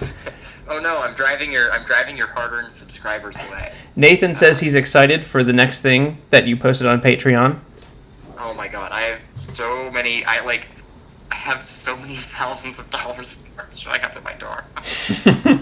I'm just so done. I'm so done fighting with I was like, I'm doing this cheap, and like if I had more time and less money, I would still be doing it cheap. But kind of the way resources have played out, like I have a mostly finished hybrid engine sitting in my room. I've got all the parts I need for the new RCS system. Like, Charlie, what I'd love for you to do right now is repeat the thing that you said to me probably about a year ago, relating to all rocket companies trend to. I think you. Do you remember this? I don't remember this quote. No. Okay, I remember it very well because it was really funny. All rocket companies trend to just buying all of their parts from Northrop Grumman, or Boeing or Lockheed. Oh yeah, all new space startups. You know, they start with aerospikes and ion engines, and then as time goes on, their rockets begin looking more and more like assemblies from the Northrop Grumman solid rocket motors catalog. Yeah, every rocket tends toward Omega. It happens. It's a known phenomenon. Yeah. I do have to note that some companies have been surprisingly resilient to this. Like, Orbital ATK themselves managed to be so good at avoiding just buying rocket motors from that they had the inverse happen. That they became Northrop Grumman. SpaceX, of course, has managed to not fly, I think, a single solid rocket motor ever. Mm-hmm. Do you know if Blue Origin cast their own stuff? I cannot comment on that. I have. Fair enough. I know people on both ends of that program. That's a cool. Yeah. Yeah. Anyway.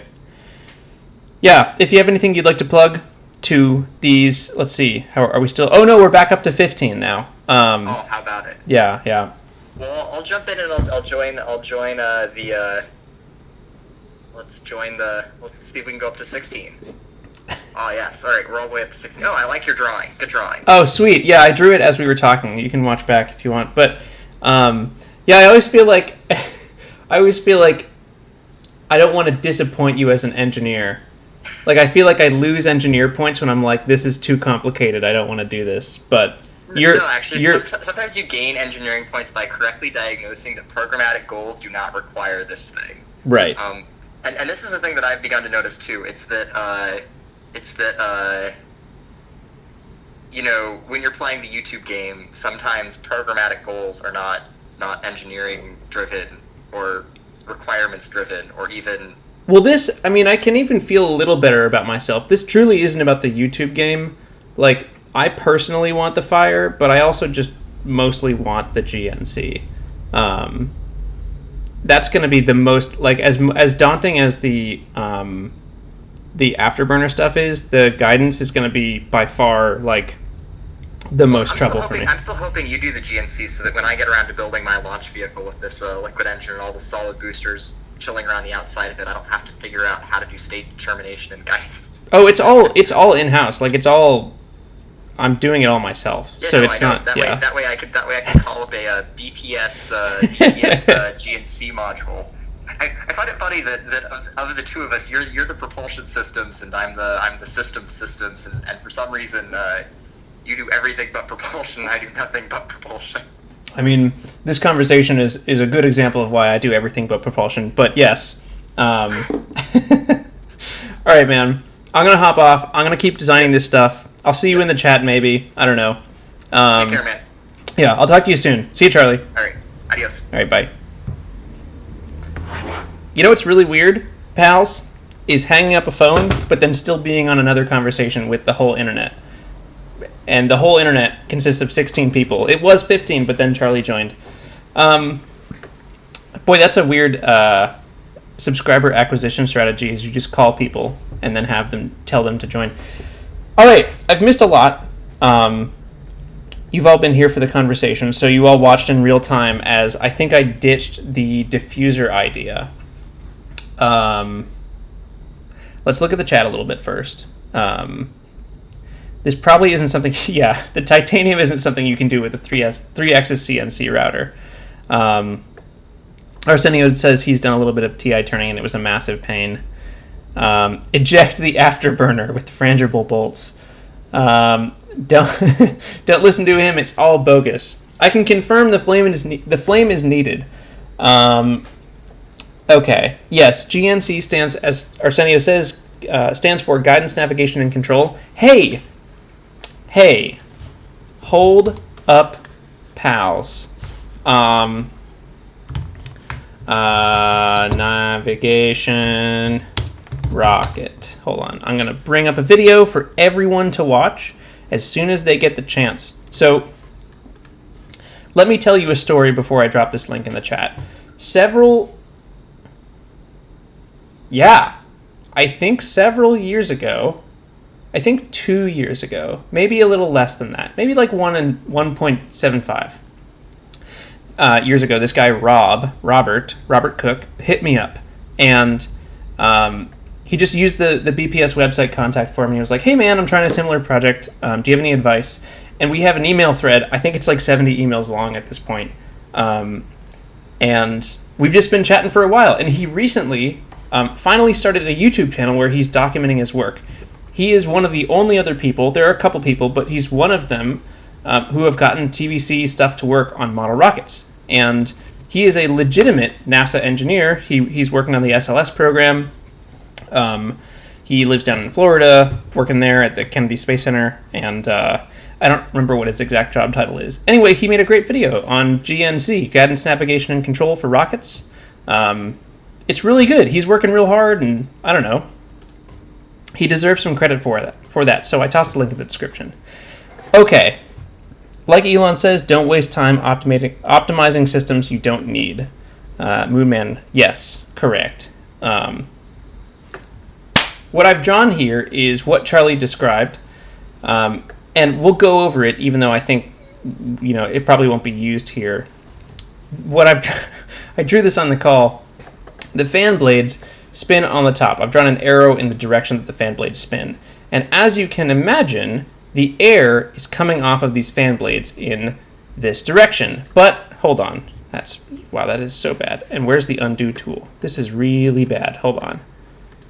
I'm just gonna make a new document. Discard. Let's just draw this real quick. So, let's start with the fan blade. The fan blade looks like this. We're going to draw a side profile of the fan blade. Do you think I can I don't want the spray paint can. The fan blade looks like like this, right? We'll draw a couple of them from the side. Fan blade, fan blade, fan blade. That's plenty of fan blades. They are moving in this direction, and they're going around in a circle like that. But the air is not going off in this direction. The air is going off kind of in like this direction. And this is a gross overview and simplification of the phenomenon. But this is, as Charlie has explained, again, like this is, I am not the expert here, but from what I can tell, this is what he was talking about. The air comes off in this direction, and then you send it into a diffuser, which does two different things here. It's an axial diffuser. Boy, I maybe just shouldn't even describe this. What we're going to do with this air is expand the area out. Yeah, this is not worth it. I'm not even going to get it very right. The point is that that's what I was representing with the drawing before. The fan, you come out that way, and you kind of want to send the air directly into these little slots, expand the cross-sectional area out from the fan, and then when it comes out, the pressure is now higher. The pressure, that's a plus. Oh, jeez. The pressure is now higher down there. Yeah, this is ridiculous. I can't do it now. So, guess who is returning? Do you remember that part at the beginning of the stream where I was like, we don't need the stators. We don't need this. Wouldn't pressure be lower since the volume has increased? See, that's kind of the intuitive thing.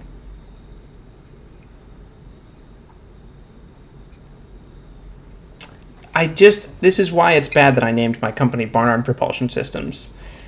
That's the intuitive thing, but I don't think that's how it actually works. I'm going to thread this back on here, and we're going to add the diffuser into our CAD model.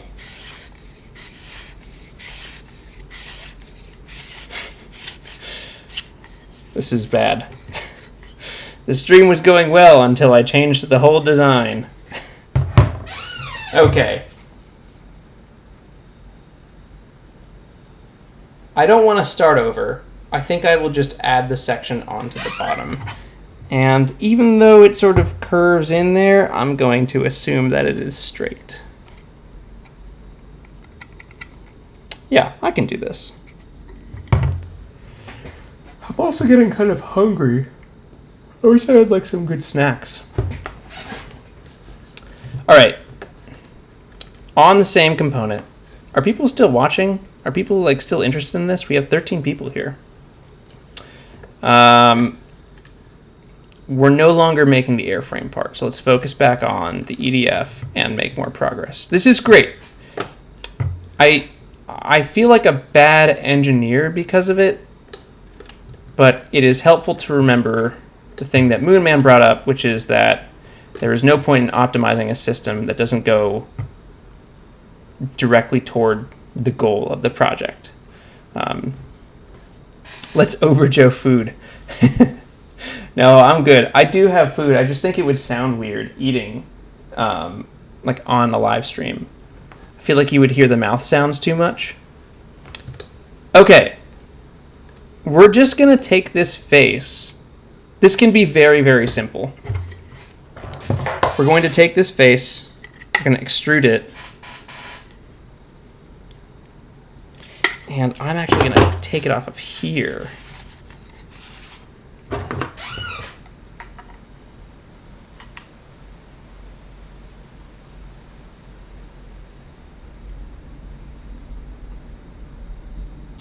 $32 millimeters. Can I just press pull? 32. Yeah, there we go. You know what I can even do here too? I can chamfer this edge, and distance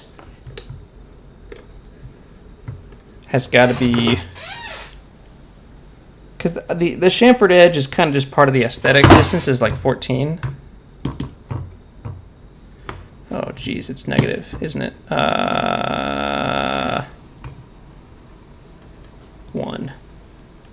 Yeah, there we go.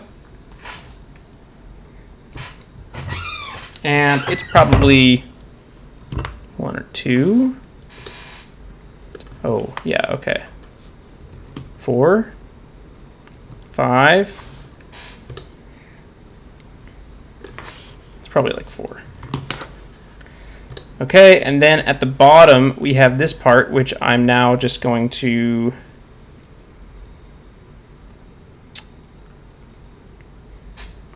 I will just extrude that again. And that goes out a little ways. What we can do is we can measure it from this distance, though, which is pretty dope. Pretty trill, if I might say so myself.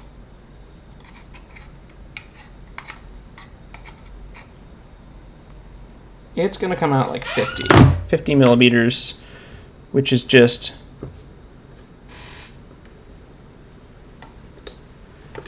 Can I programmatically do this? Offset. No, I don't think I can. 50 plus 32 is 82. And then I guess I could chamfer it.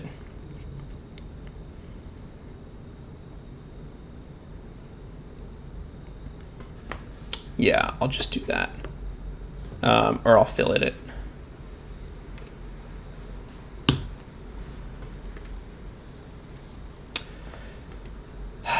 Variable rate, let's do chord length. It doesn't have to be good.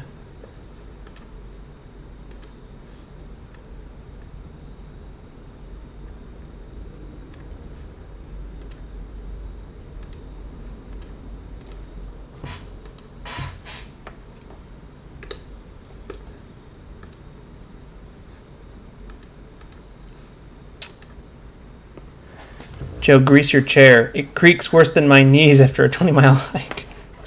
I need to just get a new chair. Have you seen this thing? Ugh, this is bad. This is a lot of wear and tear. This chair is like 3 years old, 2 or 3 years old. All right, let's chamfer it and call it a day.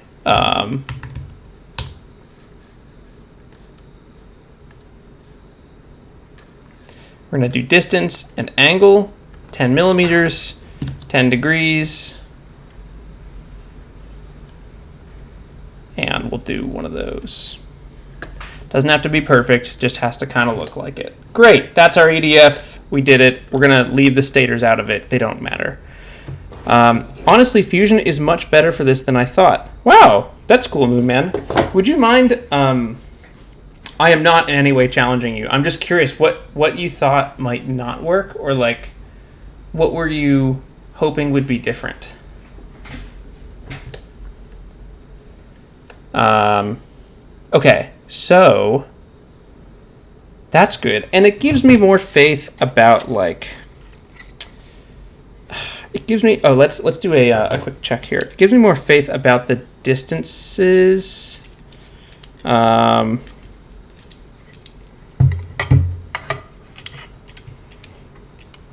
What am I trying to say here? It gives me the using the diffuser gives me more faith about the stability of the fan long term. All right, like roughly 135 from top to bottom. Very rough though. 1, 2, max distance 143, and that makes sense because we're doing like one of these. 2 edges. Can I? Hey, Nathan. Is Nathan still here? Can I see more info? Oh, wait, I can just do inspect. This and this.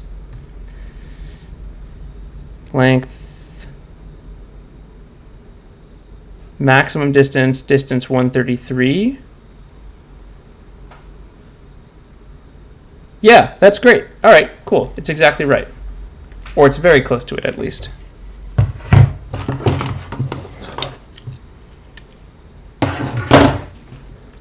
Now, folks, we can make the airframe. Oh man, and boy does it make me happy that we don't have to do the diffuser and all of those things. That was easily going to add like month and a half to 2 months, I think. Your workflow is just efficient. I like how you can decide and implement something so quickly. Oh, thanks, Moon Man. That's very kind of you.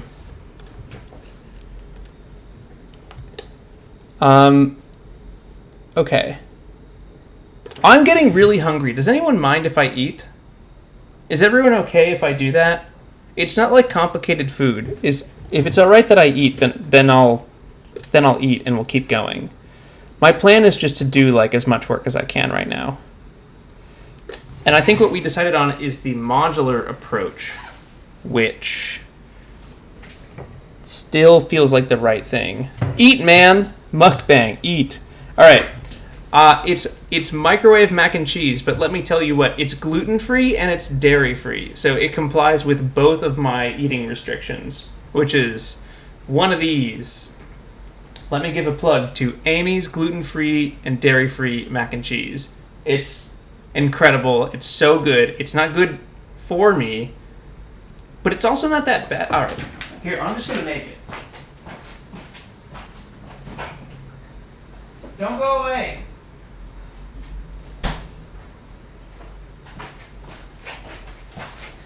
This is it. I had it in my mind when I was talking about eating. It's not really mac and cheese. Like, it's not really mac and it's not really cheese.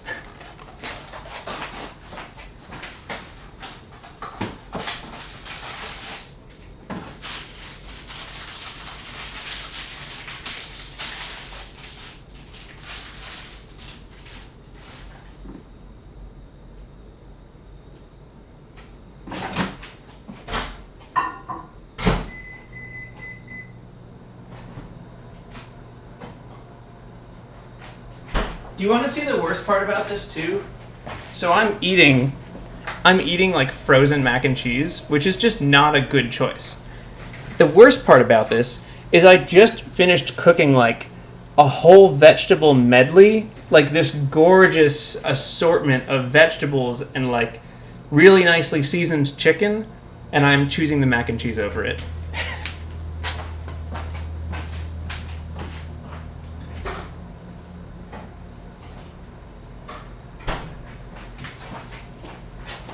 All right, airframe time. Is it Food Lion? No, but the Food Lion does have it. I didn't think they did. The Food Lion does have the nice mac and cheese, but I didn't go there. I went to a Kroger. Dairy-free cheese is dry water. Hey, wait a minute. What? What just happened here?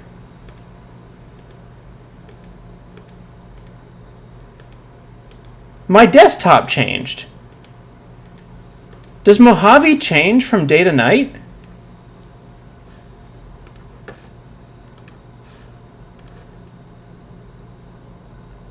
My desktop changed.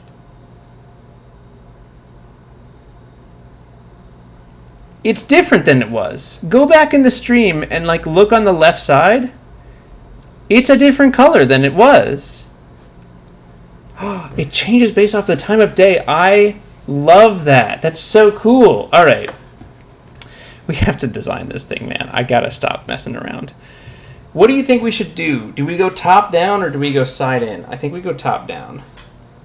We design the profile, we extrude it down, and then we design the holes that go through it. Yeah, got it. Here we go.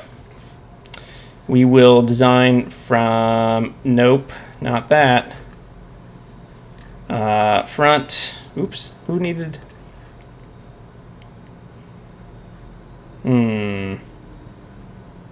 Sure, Autodesk Fusion. Sure. No, I'm not doing this. Not right now.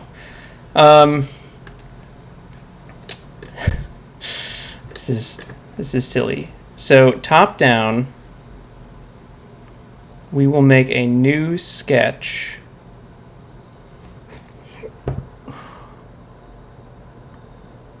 Let's think about this. The things which need to connect to this... Oh, my mac and cheese needs to be stirred.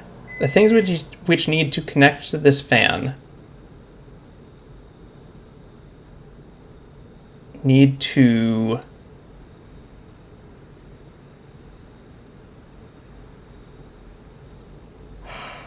I think we want to design it larger. Man, this thing is going to get so big.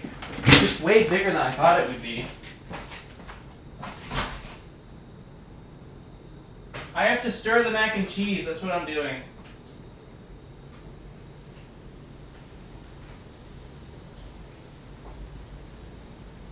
Oh man, it smells good.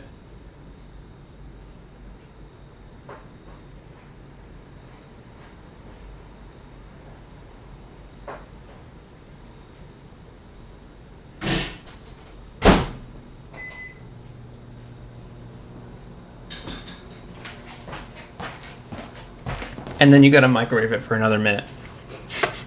Can we get rice and sauce ASMR? Okay.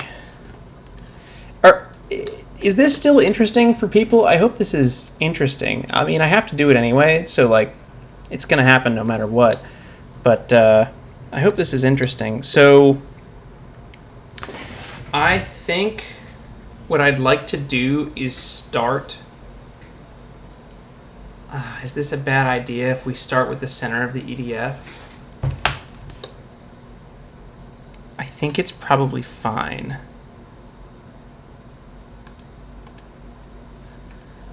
Yeah, I think it's probably fine. We will design from... Oh, there's my mac and cheese.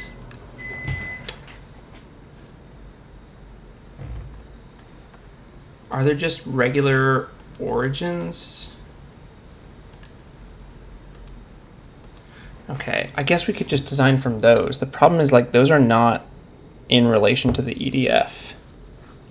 Could I move the EDF? Is that a bad idea? I think that's a bad idea.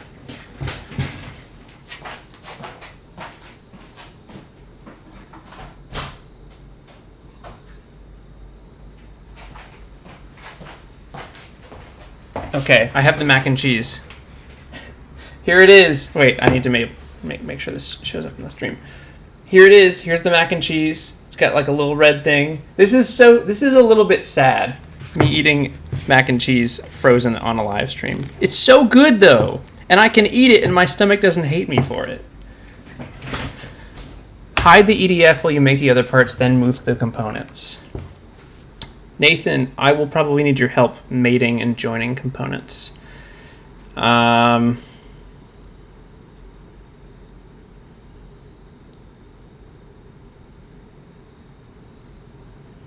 When I move a component, because it's a non-linear thing. When I move a component, does everything move in relation to the component?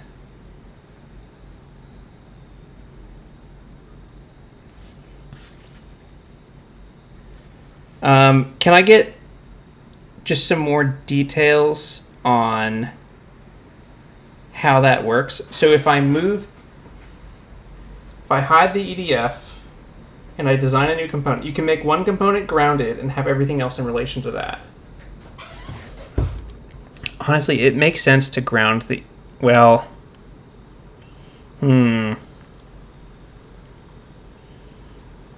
Will it change all my dimensions? Or not dimensions, but all my relations?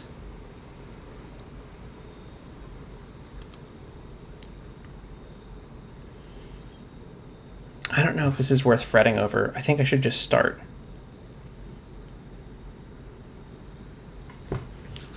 I also want to eat the mac and cheese. It's hot.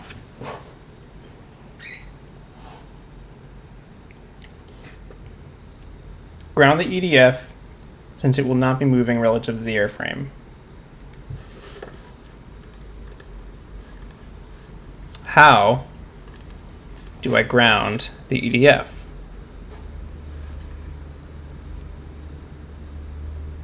Oh, ground.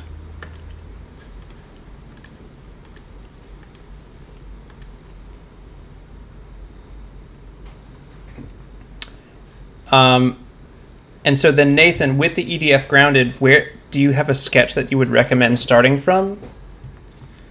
There's nothing like truly in the center, so I guess I could just go top down from one of these. You know what? Hey, nope, this makes sense.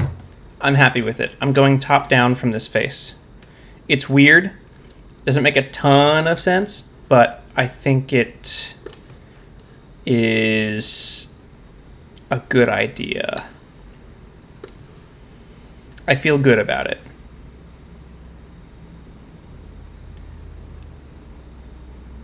Does this work for everyone? If I start from this sketch? I feel good about that. I don't think I'm going to change anything on that too either. You, Joey. Thanks, Braden. All right, let's do it. I'm committing. That's not the worst way to do it. Well, then it's the best. Here we go. I'm leaving this on just for now, for a little bit of reference. The way I would like to do this is as follows. The EDF dimensions will not change in the future. If they do change in the future, then we have a problem, but they won't. Those are also famous last words. I'm also out of apple cider. So, boy, I'm moving real slow through this. Let's just start. And I think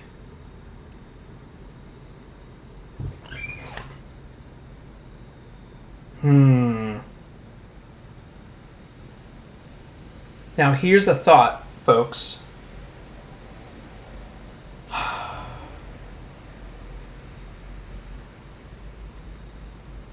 If I'm able... Nope, I can't do that. That doesn't work.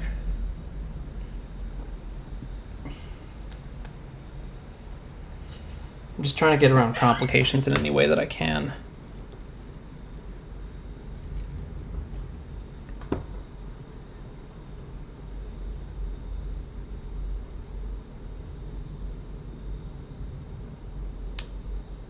Okay, I think I know how I'm going to do it. Might be a little bit weird, but I think I know how it's going to work.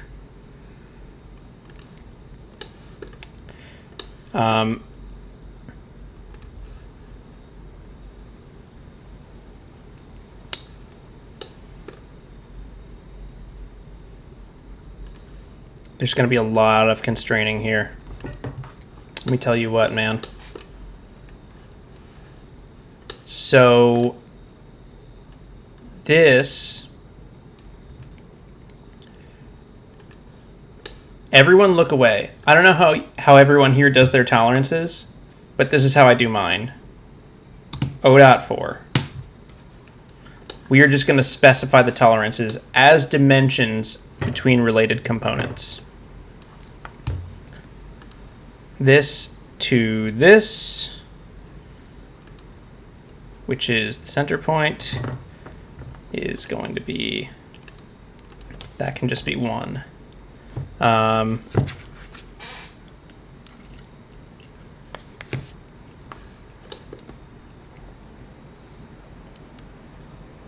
You can make tolerances a variable so you can reuse and modify them easily.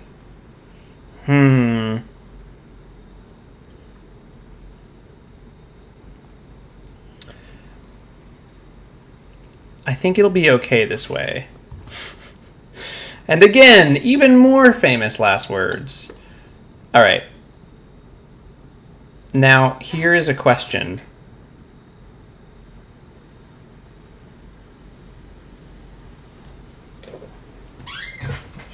Is it worth doing...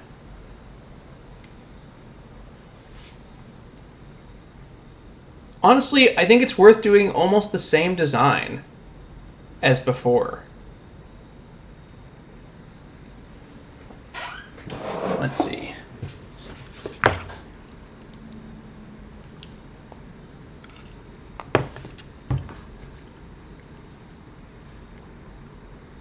Like, I'm pretty happy with how that came out.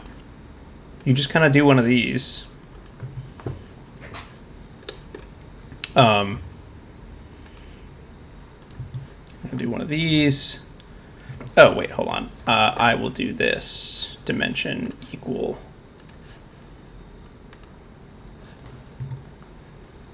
And then the distance from here has to be constrained.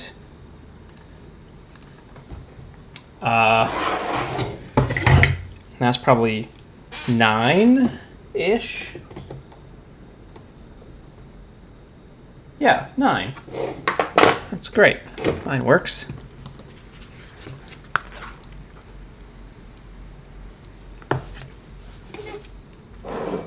Uh-oh. Nathan says, I think you moved the EDF a while ago. Oh no, he's right. How did I do that?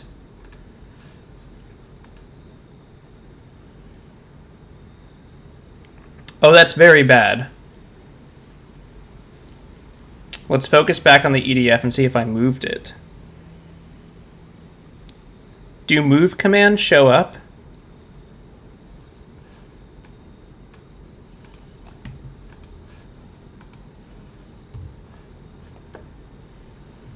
Oh man.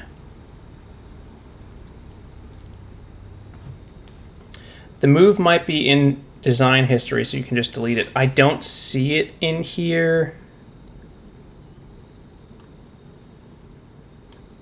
Oh, I did move. That's where I moved it. Okay, so I'm gonna ground it in design history here. And then I can keep going. Wow, the power of parametric modeling. I'm not confused. That's great. Okay, thank you, everyone.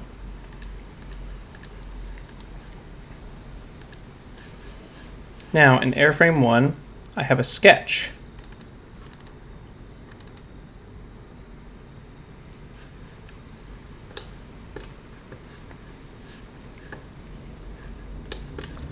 The distance here can also be constrained. Probably not that large. Can I set origin to a part? I believe I can. I'd rather just have the origin as part of the sketch, though, or as part of the whole document.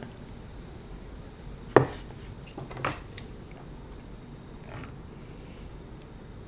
thickness of 5 on these feels pretty much fine. Maybe even 4. And then the real thing to watch out for is the distance between this and this. And that should just be like 1 max.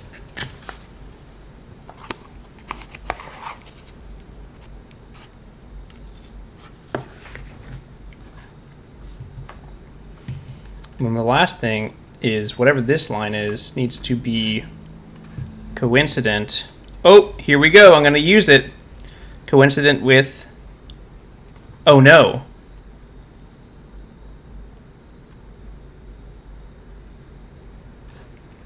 What happened?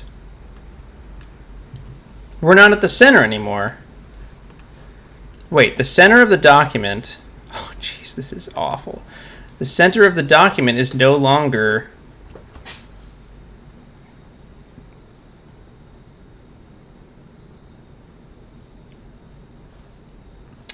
This is real bad, folks. Let me tell you what.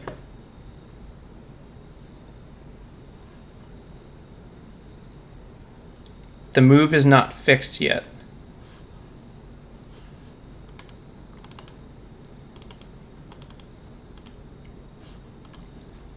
Okay. This is definitely in the center of the fan.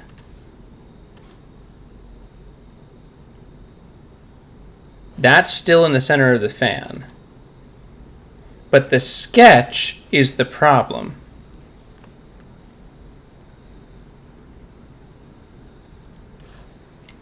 I need to turn off the origin of the airframe component. The airframe component origin is there. There's another origin that's messing me up. What are the green sketch grid? It's part of the sketch grid. It's like the center of the sketch. Yeah, it's just the sketch. Okay, I have to be careful with that then. So let's create a work line. Or you know what, we'll do the coincident thing. Coincident and center. There we go. That's the true center. Wow, that red line really messes with you.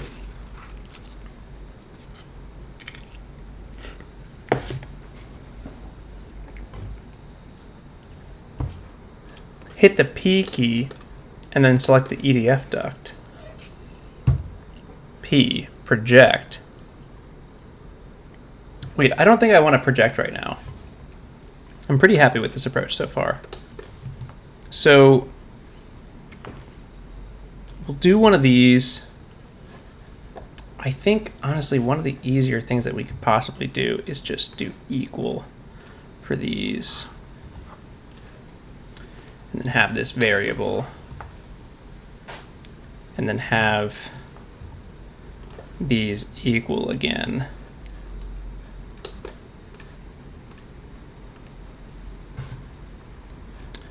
And then I would also do a constraint between these two. Oh, they're not parallel. And then I would do a distance constraint between them and have that be equal to that. No, not what I wanted. These have to be in relation to this. Oh, jeez, okay. This has to be 135. Something is wrong, something is wrong. Man.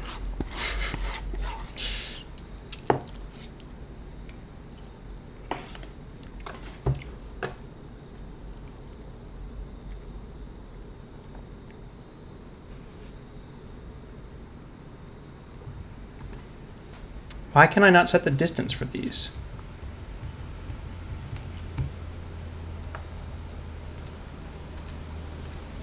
Okay, 135, right? And the distance between this and this should also equal this. 135. These are equal things. Oh, and then the point is that... Wait, these aren't over-constrained. Oh, no, these lines are equal, so this is what we have to do. Okay. Now I'll delete the equal constraint. These can now be defined. This is ridiculous. This is like the worst thing that's ever happened to me. For... Oh, jeez. They're not even parallel. Parallel for... That's already constrained. What is this? This needs to be 4. This is so bad.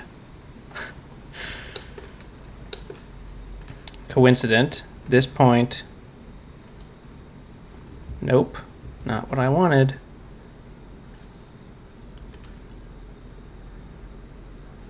This point.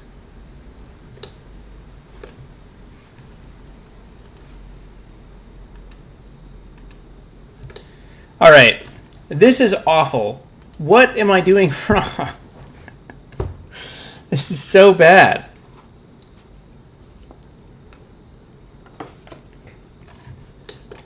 What is going on with this sketch? I'm deleting everything.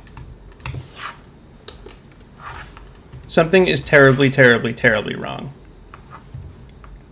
We have lines that come up like this, right?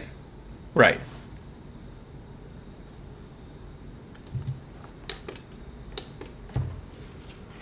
Hold on, I'm almost done with the mac and cheese.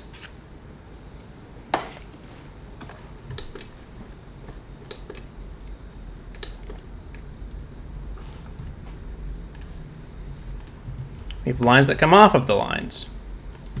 Let's first constrain these, which are going to be 4 millimeters apart. Awesome. How tall is this? On the outside, I think that's really what matters. 45.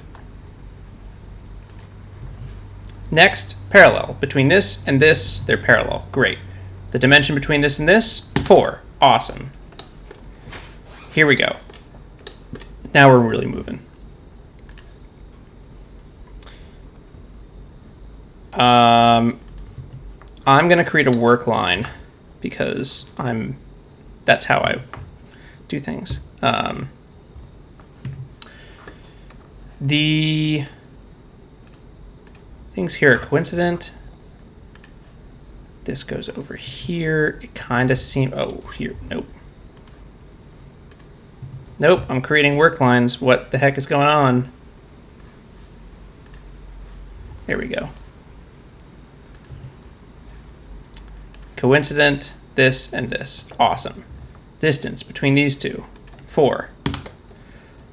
Awesome. What have we not constrained? The angle, for sure. The distance there is constrained, and the angle here is not. Cool. Cool, cool, cool, cool, cool, cool, cool. 1, 2. Distance between this and this is 1. That's now constrained. The angle between this and this is 135. Constrained. The distance, oh no. Oh my gosh. All right, the distance between that and this, yes, I know it will overconstrain. 68.5. I'm no longer referencing this dimension. I'm going with, here we go. Y'all ready? 69. Excellent. That's the distance from the center. This distance equals this distance. Awesome. These are just rendering issues that I kind of hate, but whatever works. They're Fusion 360. Okay, and now we can mirror the sketch. Also, what is going on here? This needs to be a distance from here, and we'll just set it to 9. 9 feels like an appropriate value. Nice. Now, here's the deal, pals. Man, this sketch, these red and green lines are really messing with me. Is there any way we can turn these off? You probably can't. Okay. We set weird origins, that's why. Oops. Now we'll just mirror this sketch. Mirror. And we'll do a bunch of these lines. 1, and the mirror line is this work line. Great, it's working. 1, 2, 3, 4, 5, 6, 7, 8, 9, 10, 11. Okay. Okay then. Speaking of arrays, Joe, you really need to get an NAS for storage. I know kind of what an NAS is, but what does it stand for? Like, what do the letters stand for? And I do need to upgrade my storage situation. You are correct. All right, this is great. It is most definitely fully constrained. Network attached storage. Yeah, I can't fight you on that. That is correct. Ha! All right, so this should, in theory, be centered. And my problem with it, though, is that how long is this? 1.65 millimeters. That might, my friends, might not really cut it in terms of like stiffness.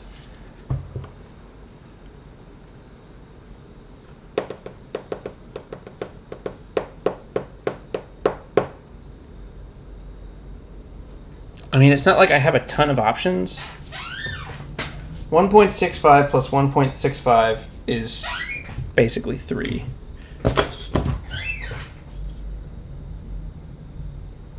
Yeah, that's not enough.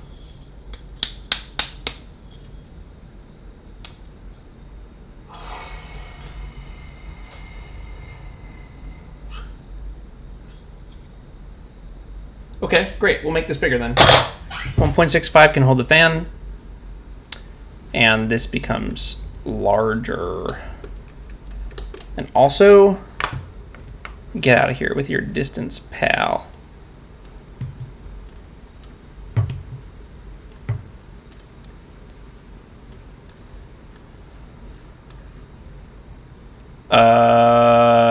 What is going on? I need to be able to move this, and it's constrained somewhere. Oh no, it's on the... Are these equal? These can't have an equal constraint. There. Now, Joey B can do this. Each one of them is 3 millimeters, adding up to 6, which is plenty. Could even go with like 3.5, but I won't. This distance here is confusing. I feel like the best thing for me to do is just specify it as something. 35. Great. Done. And now the connection between the two should be fine. Okay. Here we go. Q, press pull.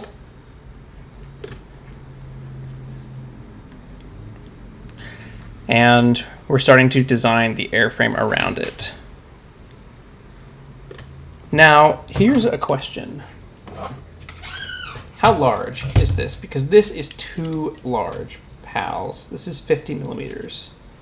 We could absolutely go with like... Frankly, I'd like to just go with like 40.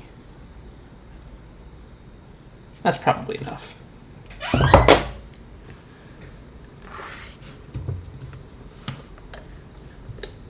Okay, 40, and then we can...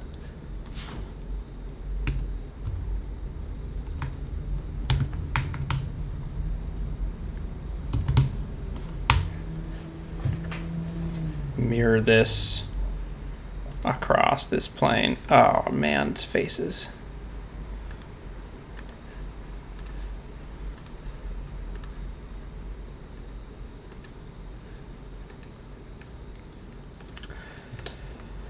Okay, right, so this is kind of what it looks like, and then we cut holes in... Right, yeah, okay. This makes sense. These both support the screw holes here, but even if the fan is not mounted, if we remove the fan, it doesn't all fall apart because it will also be mounted on the outside screws. Then, much of this becomes a cheese plate, off of which we can mount all sorts of things. Man,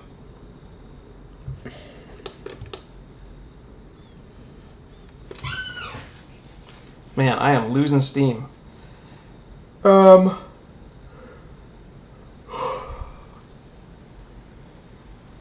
then we'll just drop connectors between them like before. Honestly, I still don't really have qualms about this. Like, I feel like I should, and I don't really. I'll probably put a small nozzle in it, and I'll probably still do an afterburner. The nozzle can be made of...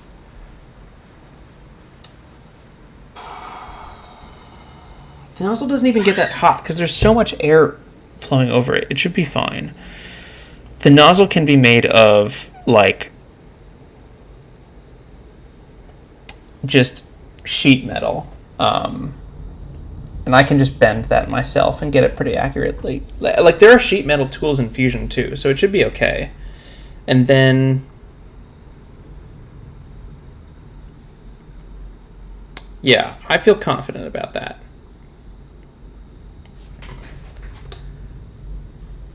All right, pals. I think I gotta call it for tonight. I have like a headache. I think it's time to go. I had to cave on the mac and cheese. I really should get more done, and I'm sure we will.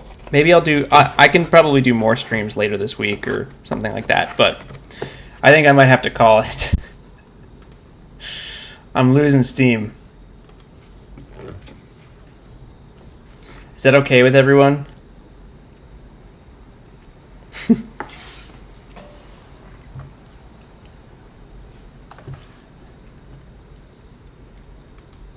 The mac and cheese is good, but it will not sustain my life forever.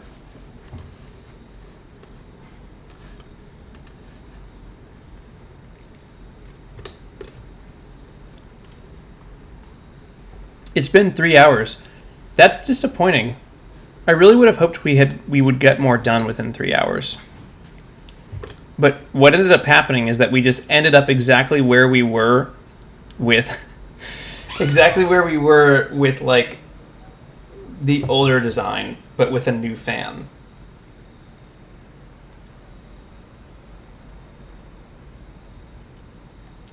I guess it's fine. It's just kind of a bummer.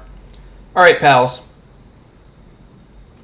Yeah, I think that's it for me now. So we will keep working on this. The next step is just we go straight to a flame holder and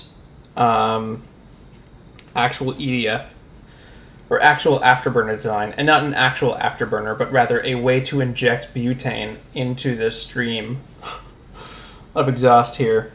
And I'm really willing to, like, we have plenty of thrust to work with. I'm willing to, like, kind of go all in with the EDF and the afterburner and making sure we have a lot of fire out the back. Oh, man. Okay, yeah. No, I definitely got to call it. Thank you all so much for supporting and for joining. Cosmic Aerospace asks, Signal tomorrow? Cosmic, you are correct. Signal will be out tomorrow for available for purchase. It will not ship until the end of November. I understand that's quite late, but I actually placed manufacturing orders about a month ago, just so I made sure we had lots of time to work with, and made sure, like, even if there are delays, even if things don't go well, end of November is a hard deadline. Yeah. Okay. Thank you for joining, everyone. And it's weirder ending like the smaller streams too. I just want to keep eating the mac and cheese. All right. Good night, everyone. May your skies be blue and your winds be low. And may your mac and cheese from the microwave always come out toasty and like a little bit dehydrated. Like you want it when the cheese is like just a little bit sticky. All right. I have to go. Good night, everyone. Thank you so much for joining. I will talk to you all soon.